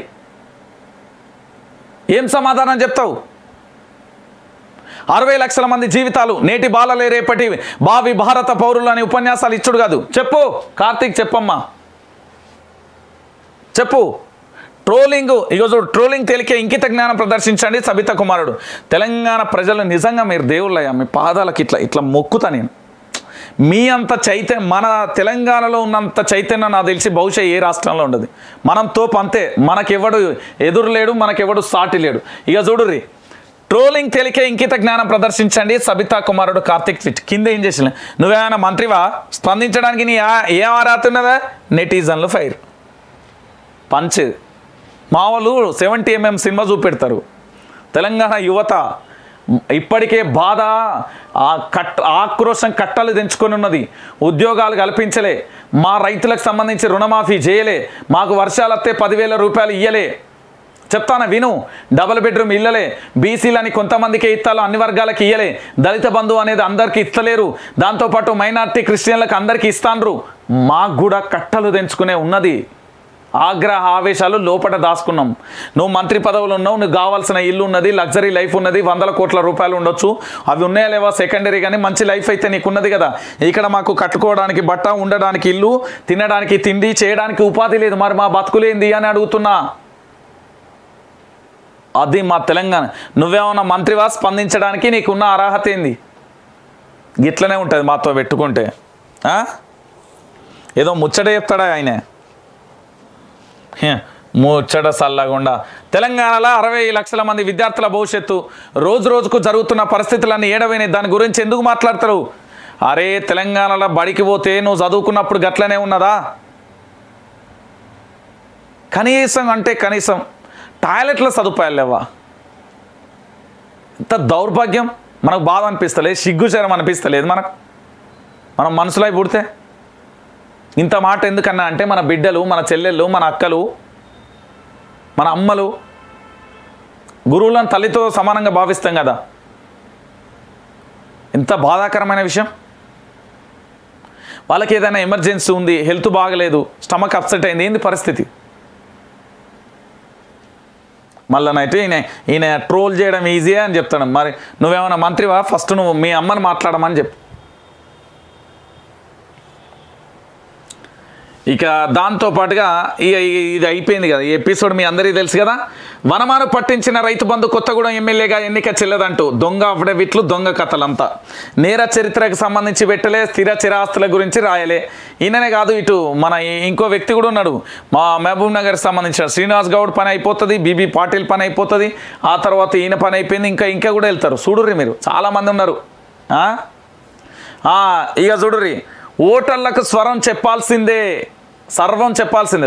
ఓటర్లకు సర్వం చెప్పాలి. చిన్న పెద్ద కేసులు ఏమున్నా అభ్యర్థుల వివరాలను వెల్లడించాలి. పూర్తి అవగాహనతో ఓటు వేసే హక్కు ఓటర్లకు ఉంది. అది ప్రజాస్వామ్యానికి అత్యంత కీలకం. బీఆర్ఎస్ ఎంపీ బీబీ పాటిల్ కేసులో సుప్రీం సంచలన వ్యాఖ్యలు. హైకోర్టు ఆదేశాలను సమర్థించిన న్యాయస్థానం. మేము ఓటర్గా ఓటేసేటప్పుడు మీరు అనుకుంటారు ఏ యాగీవులకి ఏమున్నదో 5,000 రూపాయలు బిర్యానీ పొట్లో, ఫుల్ బాటిలో, బైకో, కారో ఏదైనా కొనిస్తే అయిపోతుంది. నువ్వు మాకు 5,000 ఖర్చు పెడుతున్నావు అంటే నువ్వు ఎన్ని 5 కోట్లు సంపాదిస్తున్నావా, 500 కోట్లు సంపాదిస్తున్నావా? అంచనా వేయలేడా?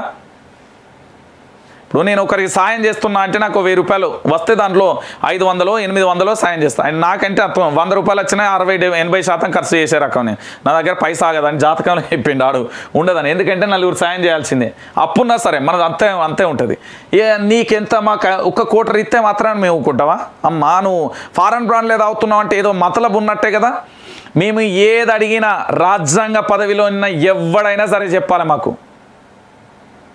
అయ్యో ఎవడంటున్నావేంది రాజ్యం నువ్వే అన్నాం కదా 4 కోట్ల మంది స్వయాన ఈ రాష్ట్ర ముఖ్యమంత్రి కల్వకుంట్ల చంద్రశేఖరరావు గారి కుమారుడు ఎవరు కేటీఆర్ అన్నాడు. మనమంతా కూడా మన కుటుంబంలో వాడు వీడు అనుకో అంతే. ఇది కూడా ఎవడైనా చెప్పాల్సిందే. ఓటర్ ఏదైనా అడిగితే ఓటర్కు సంబంధించి పూర్తి వివరాలు వెల్లడించాలి.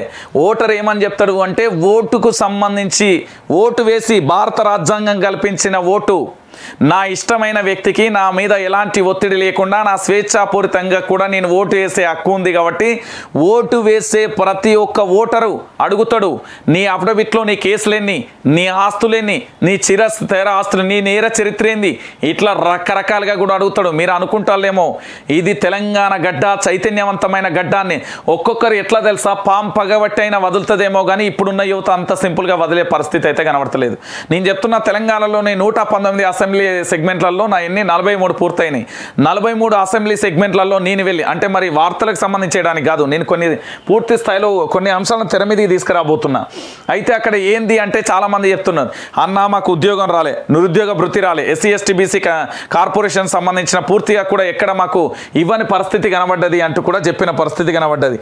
ఎందుకు నేను ఈ మాట చెప్తున్నానంటే ఓటర్కు సంబంధించి మీరు ఓటు ఒకటే చూసుకుంటున్నారు, మేము గెలిస్తే సరిపోతుందని. దాని వెనక లూప్ హోల్స్ అన్నీ లాగుతున్నారు. ఇప్పుడు ఆల్రెడీ నా మిత్రులతో సమాచార హక్కు చట్టం వేయించిన ఓ టీం ఉన్నది నాకు.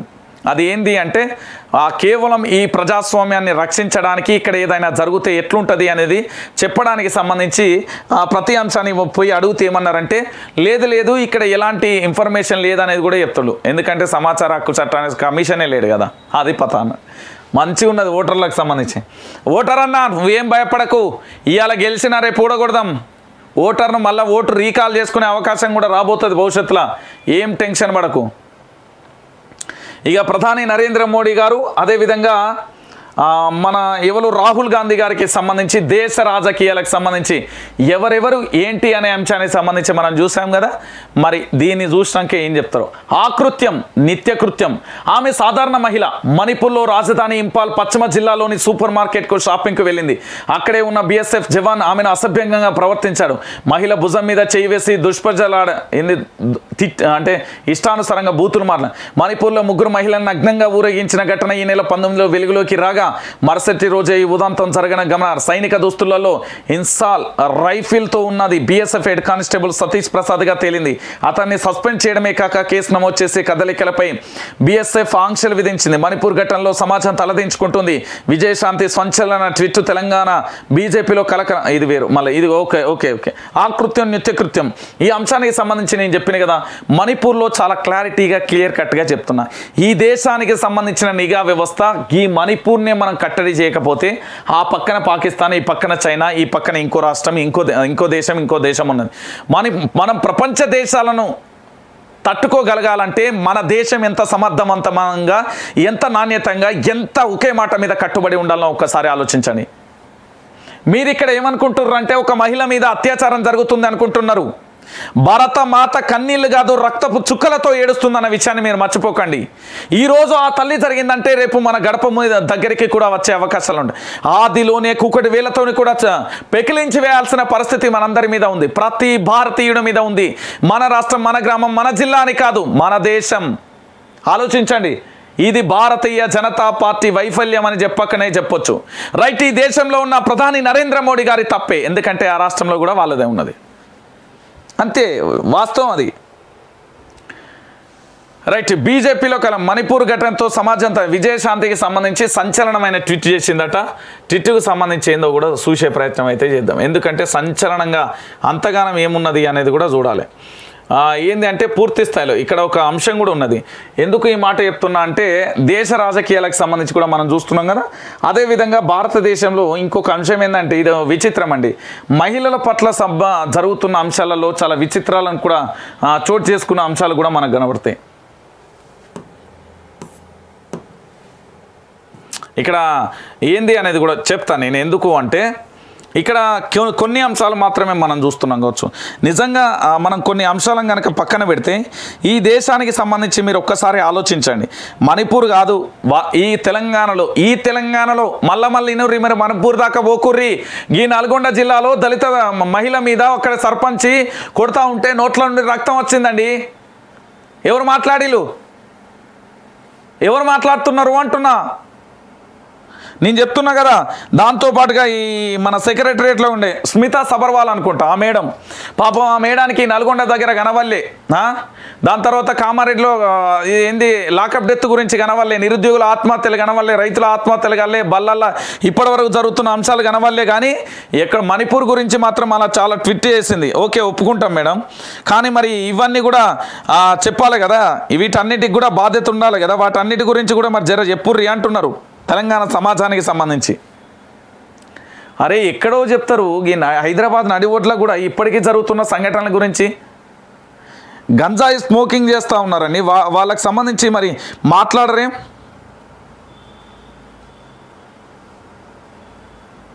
ఎంత ఘోరం అంటే ఇప్పటి వరకు జరిగిన ఈ అంశానికి సంబంధించి మనం చూస్తే ఇంత దారుణమా అనిపిస్తుంది.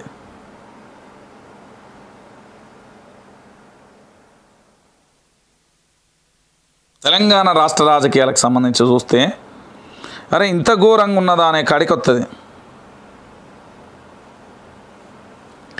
ఆస్తులు కానీ నేర చరిత్ర కానీ ఇక్కడ ఉన్న విషయాన్ని మాత్రం పట్టించుకోరు, కానీ ఎక్కడికో ఉన్న అంశాన్ని మాత్రం ఇక చూడుర్రి.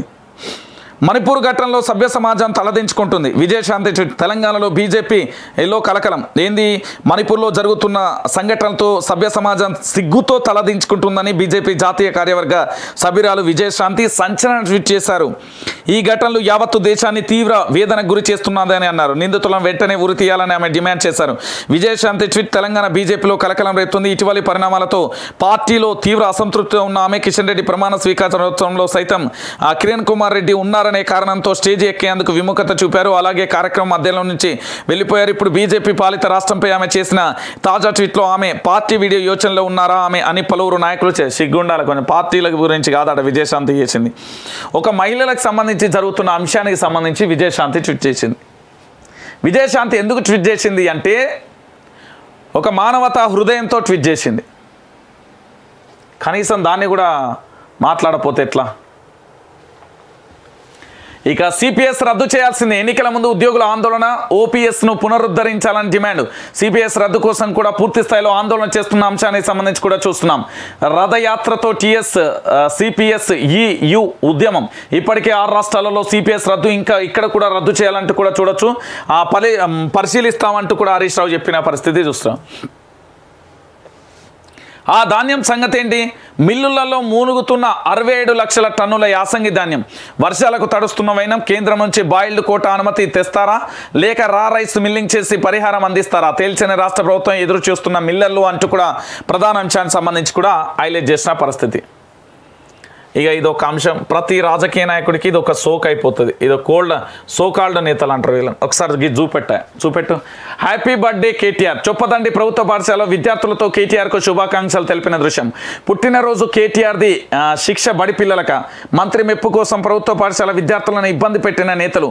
హెచ్ఆర్సీకి కాంగ్రెస్ పార్టీ ఫిర్యాదు. ఓకే, కాంగ్రెస్ పార్టీలో ఉన్నప్పుడు కూడా నేను చూసిన, తెలుగుదేశం పార్టీలో ఉన్నప్పుడు కూడా చూసిన. నేను కూడా చదువుకున్నప్పుడు గిట్లనే మమ్మల్ని రోడ్ల మీద తీసుకుపోయి కూకబెట్టేది. నేను అనుకున్నది వాడెవడో పుట్టినరోజు అయితే ఏంద్ర ఈ ఎండల మాకు కట్టం అనుకునేది. ఇంకొకటి, ఎవడో రాజకీయ నాయకుడు వస్తాడు పోయి లైన్లో నిల్చోవాలనేది. అబ్బబ్బా ఎంత చిరాకులు వేసేది తెలుసా. మళ్ళీ ఇంకొకటి ఏంటంటే ఏదో ధర్నా కావాలంటే స్కూళ్ళు కాలేజీల దగ్గరికి వచ్చేది. అరే మా బతుకులు ఏంద్రబాయ్ అంటే కూడా, మా చదువులు ఏందంటే కూడా ఎవడు పట్టించుకోలే. ఇది ఆనవాయితీ వస్తుంది. ఇవాళ ఒక్కరోజు కాదు, ఎన్నట్టుండో చేస్తున్నా. ఇవాళ మన దగ్గరికి వచ్చేటాలకు ఒళ్ళు మండుతుంది, కానీ అది ఎప్పటి నుండో జరుగుతుంది. రాష్ట్ర వినియోగదారుల కమిషన్ అధ్యక్షుడిని నియమించండి. ప్రభుత్వానికి హైకోర్టు ఆదేశం. 6 వారాల గడువు అంచు కూడా మరో అంశానికి సంబంధించి కూడా హైలైట్ చేస్తుంది. ముంచెత్తింది కుండపోత వర్షాలతో రాష్ట్రం అతలాకుతలం. నిజామాబాద్ జిల్లాలో పచ్చలనడక వద్ద కోతకు గురైన ఆర్మూర్ భీమ్గల్ రహదారి అంటూ కూడా ప్రధాన అంశానికి సంబంధించి. దేశంలోని పలు రాష్ట్రాలలో వర్షాలు ముంచెత్తాయి. ఢిల్లీ దాని చుట్టుపక్కల ప్రాంతాలలో వరద బీభత్సం సృష్టిస్తుంది. గ్రేటర్ నోయిడాలోని ఈ చిత్రం అక్కడి పరిస్థితి దర్పణం. హిడన్ నది ఉప్పొంగడంతో ఎకోటెక్ 3 పార్కులో 5 అడుగుల మేర కూడా నీరు చేరడంతో ఓలా డంప్ యార్డ్ ముంచెత్తింది. అందులో దాదాపు 300 కార్లు నీట ఉన్నాయి. దేశంలోని పరిస్థితి ఇది. ఓ కొడుక, ఢిల్లీలో చూడుర్రి కొడుక. ఇది మన తప్పే, మానవ తప్పిదాలే. చూపెడుతున్నా ప్రజలకు బాబు. ఇగో ఇది పరిస్థితి. తెలంగాణ కాదు, మన ఢిల్లీలో పరిస్థితి ఇదట. మానవ తప్పిదాలే. ఒక భవిష్యత్తుకు సంబంధించి ఒక లక్ష్యం లేకపోతే గిట్లనే ఉంటాయి. నదులకు సంబంధించి రేపు ప్రకృతి విపత్తులు వస్తే పరిస్థితి ఏంది, ఎట్లుండాలి, ఏం కథ అనేది కూడా చూడాలి. ఇక దాంతోపాటుగా ఇక్కడ ఏమైందట, జనగామ ఎంసీహెచ్లో పుట్టిన నవజాత శిశువులతో వైద్య నర్సింగ్ సిబ్బంది 24 గంటలలో 31 కాన్పులు అంటూ కూడా ప్రధాన అంశానికి సంబంధించి కూడా శబాష్, గిట్లా మంచిగా పనిచేయర్రి, మిమ్మల్ని అందరూ అభినందిస్తారు. ఇక శ్రీరామ్ సాగర్కు 60 వసంతాలు, ఈ 18 లక్షల ఎకరాలకు సాగునీరు అందించలే నిర్మాణం అంటూ కూడా మరో అంశానికి సంబంధించి కూడా హైలైట్ చేసిన పరిస్థితి అయితే కొనసాగుతుంది. ఇక దాంతోపాటుగా మరొక అంశానికి పోదాం. ఏమున్నది ఇంకా, నమస్తే తెలంగాణ చూడాలి. నిజామాబాద్ జిల్లా వెల్పూర్లో రికార్డు స్థాయిలో కురిసిన వానాలకు రహదారిని కొట్టుకుపోయిన దానిని పరిశీలిస్తున్న మంత్రి వేముల ప్రశాంత్ రెడ్డి. వీళ్ళ సొంత ఊరు కూడా వరదలలో మొత్తం మునిగిపోయిన పరిస్థితి కనబడుతుంది. ఇక వేముల ప్రశాంత్ రెడ్డి అక్కడికి పోయి పూర్తి స్థాయిలో కూడా అక్కడ ఉండి పరిశీలిస్తున్న పరిస్థితి కనబడుతుంది. ఇక దాంతోపాటుగా తెలంగాణ సర్కార్కు రైతులపై ప్రేమ, అందుకే మోటార్లకు మీటర్లు పెట్టనివ్వలేదు. రైతుల కోసం తెలంగాణ సర్కార్ ఎంతో చేస్తున్న, కేంద్రం బెదిరించిన మీటర్లకు ఒప్పుకోవడం లేదు. ఒక ప్రాంత అభివృద్ధికి భూముల ధరలే గిట్టురాయి. హైదరాబాద్లో ఎకరం అమ్మితే ఏపీలో 100 ఎకరాలు. ఏపీ మాజీ సీఎం టీడీపీ అధినేత చంద్రబాబు. ఇక చంద్రబాబు వార్త రాసిర్రంటే వీళ్ళకి ఎంతో ప్రయోజనం ఉంటే రాస్తారు, లేకపోతే ఉత్తగా రాయారు, గుర్తుపెట్టుకోర్రి అంతే. దాని 8 మంది ఐఏఎస్ల బదిలీ ఓకే. విభజన హామీలు నెరవేర్చాం, కొన్ని మాత్రమే పెండింగ్లో ఉన్నాయి. లోక్సభలో కేంద్ర మంత్రి నిత్యానంద రాయ్ అంటూ కూడా ప్రధాన అంశానికి సంబంధించి ఇగో 24 గంటల కరెంటు నిజం, ఇదిగో సాక్ష్యం, నిరంతర ఉచిత విద్యుత్ సాగు వెలుగు, ఫలితంగా గణనీయంగా పెరిగిన పంటలు. ఇగో లేదని చెప్పిళ్ళు, మీరు లాంగ్ బుక్లను బయటికి తీసుకురారా ఫస్ట్. బీఆర్ఎస్ పార్టీకి సంబంధించిన ముచ్చట చెప్పకూరు. అసలు నేనేం చెప్తున్నా అంటే సబ్ స్టేషన్ల దగ్గర పోరి, ఆడ లాంగ్ బుక్కులు ఉంటాయి, అవి తీసుకొచ్చి ప్రజల ముంగట పెట్టు. నీకు కాంగ్రెస్ పార్టీకి పంచాయతీ వద్దు, తెలంగాణ ప్రజలకు రైతులకు పంచాయతీ పెట్టకు. మీ స్వార్థాల కోసం తెలంగాణ ప్రజలను బలి చేయదు. చెత్త బిడ్డ పేర్లు పెట్టి పొట్టు తిడతాను నేను, నా మీద కేసులైనా మంచిదే. నేను చెప్తున్నా ఒక లిమిట్ వరకే ఉంటుంది ఏదైనా. నేను ఇక్కడ భారత రాజ్యాంగం లోబడే పనిచేస్తా. మాకు ఏమైనా ఇబ్బందికరం వేస్తే మా రాజ్యాంగం ఉంటుంది అట్లా. నేను చెప్తున్నా కదా, ఘోరంగా ఉంటుంది సినిమా. మీరు ఎవరన్నా రెచ్చగొట్టే ప్రయత్నాలు ఆగమాగం చేస్తే మాత్రం అస్సలు ఉండదు. ఇక బీఆర్ఎస్కు అనర్హత టెన్షన్, మంత్రులు ఎమ్మెల్యేల అనర్హత పిటిషన్లపై గుబులు. వనమా ఎన్నికపై హైకోర్టు సంచలన తీర్పు, ఆయన ఎన్నికలు చెల్లదంటూ ఉత్తర్వులు. ఇదంతా చూసినాం మనం, ఇదంతా చదువుకున్న విషయం కానీ కొత్త చూడాలి. ఇక selfie Congress development, selfie with Congress development, T Congress సరికొత్త ప్రచారం, మేము చేసిన అభివృద్ధి పనులను చూపిస్తాం. సెల్ఫీ ఒక్క నిమిషం. దీంట్లో చాలా కీలక అంశం ఉన్నాయి. తెలంగాణ ప్రజలారా ఒక్క 2 నిమిషాలు నాకు కేటాయించి మీ సమయానికి ఇది 2 నిమిషాలు, అంతకు ఎక్కువ కూడా నేను చెప్పా. ఏ సెల్ ఫోన్ ఏంది, ఇగో ఇట్లా సెల్ఫీ తీసుకో. ఇట్లా సెల్ఫీ తీసుకొని ఏమని పెట్టుర్రి అంటే కాంగ్రెస్ పార్టీ చేసిన అభివృద్ధి అని అంటున్నారు కదా. కీలకమైన పాయింట్ ఇది. కీలకమైన పాయింట్ ఏంటంటే కాంగ్రెస్ పార్టీ చేసిన అభివృద్ధి అని చెప్తున్నారు కదా. కాంగ్రెస్ తెలంగాణ వచ్చినాక ఎప్పుడు అధికారంలోకి వచ్చింది? తెలంగాణ వచ్చినాక మీరు అధికారంలోకి రాలే, నెంబర్ 1. నెంబర్ 2, ఉమ్మడి ఆంధ్రప్రదేశ్లో వైఎస్ రాజశేఖర్ రెడ్డి ఉన్నప్పుడు తెలంగాణ అనే పదాన్ని వాడితే రాజేంద్ర పట్టుమని 10 సీట్లు లేవు రాజేంద్ర, ఇప్పుడు తలకాయ పెట్టుకుంటామని అనలే. 2, 3, మీ కాంగ్రెస్ హయాంలోని కిరణ్ కుమార్ రెడ్డి రూపాయ ఎంత, ₹1 కూడా ఇయ్యని, ఏం చేసుకుంటావు చేసుకోపో అన్నాడు. సిగ్గు లేదా అప్పుడు మనకు? మీరు చెప్పాల్సింది సెల్ఫీ తీసి ఇట్లా సెల్ఫీ వీడియో రికార్డ్ తీసి ఇగో కాంగ్రెస్ పార్టీకి సంబంధించి ఇగో ఇట్లా చేసినామని మీరు చూపెట్టాలి. ఇట్లా కనబడుతుందా తెలంగాణ ప్రజలకు? ఇగో ఇట్లా మీరు చెప్పాలి. వీళ్ళట కాంగ్రెస్ పార్టీలో చేసిన అభివృద్ధి. ఇంకో మీరు ఏం చెప్పాలి తెలుసా, ఇంకా చాలా ఉన్నాయి. నేను చెప్తా, ఏమనుకోరు కదా మీరు. సరే తెలంగాణ ప్రజలారా, వీళ్ళిగో ఇట్లా ఒక వీడియో తీస్తాగురు మీకోసం. ఎందుకు అంటే వీళ్ళకి తెలియదు, చెప్తా. ఇగో ఇట్లా వీడియో పెట్టి ఏమని పెట్టాలి అంటే ఇక్కడ ఇట్లా వీడియో తీసి కాంగ్రెస్ పార్టీ 2014 నుంచి 2023 వరకు విపక్ష పార్టీల గురించి మేము ఎంత పోరాటం చేసినాం, ఉద్యోగ అవకాశాలు ఇవ్వలే, రైతులకు సంబంధించి 8,000 మంది కౌలు రైతులుగా చనిపోతున్నా కూడా ప్రభుత్వం పట్టించుకోలే, దాంతోపాటుగా రైతులకు సంబంధించి రుణమాఫీ చేయడం మా వల్ల కాలే, మేము పోరాటం చేసినా ప్రభుత్వం దిగిరాలే, దాంతోపాటుగా ఇక్కడికి సంబంధించి పూర్తి స్థాయిలో కూడా ఎస్సీ ఎస్టీ బీసీ మైనార్టీ కార్పొరేషన్లకు సంబంధించి మేము పోరాటం చేసినా కూడా నిధులు ఇవ్వలే, దాంతోపాటుగా ఇక్కడ ఏం జరుగుతున్నది అంటే ధరణి అత్యంత దారుణంగా ప్రజలు కూడా నష్టపోతున్నా ఉన్నా కూడా మేము ఎంత చేసినా కూడా ఈ రాష్ట్ర ప్రభుత్వం మాకు పూర్తి స్థాయిలో కూడా మేము పోరాటం చేసినా కూడా ఇయ్యలే. గివి మేము ఏం చేయలే, పోరాటాలు చేసినామని చెప్పుర్రు. సెల్ఫీ విత్ కాంగ్రెస్ ఇది చెప్పాలి మీరు. ఇది నిజం రా నాయన. నేను ఏ పార్టీకి సంబంధించి కూడా వత్తాసు వాళ్ళక నిజం, ఇదే నా నైజం, గుర్తుపెట్టుకో. సెల్ఫీ మీరు దేనికి కోసం తీసుకోవాలి? ఇవన్నీ తీసుకోవాలి. 2014 ముందు నీకు అసలు సంబంధమే లేదు, మాట్లాడే ఆ హక్కే లేదు నీకు అసలు. వైఎస్ రాజశేఖర రెడ్డి ఉన్నప్పుడు ఎన్ని ఇబ్బందులు పడ్డారు. ఆయన పరిపాలన ఏంది అనేది పక్కన పెడతాను, నేను పరిపాలన గురించి మాట్లాడట్లేదు. నా తెలంగాణ ప్రజలు ఎట్లా అవమానపడ్డరు అనేదే నా బాధ. అర్థమవుతుందా? రైట్, ఇది మీరు చేయాల్సింది. ఓకేనా? ఏమైనా మిస్టేక్ ఉంటే మళ్ళీ నాకు ఫోన్ చేయరు. మళ్ళీ బెదిరించే పనులు అవన్నీ చేస్తే లైవ్ పెట్టి బిడ్డ మామూలుగా ఉండదు. మళ్ళీ అక్కడితోనే ఆగుర్రి. చెప్పింది ఇనుర్రి, లేకపోతే సప్పుడే కూకుర్రి.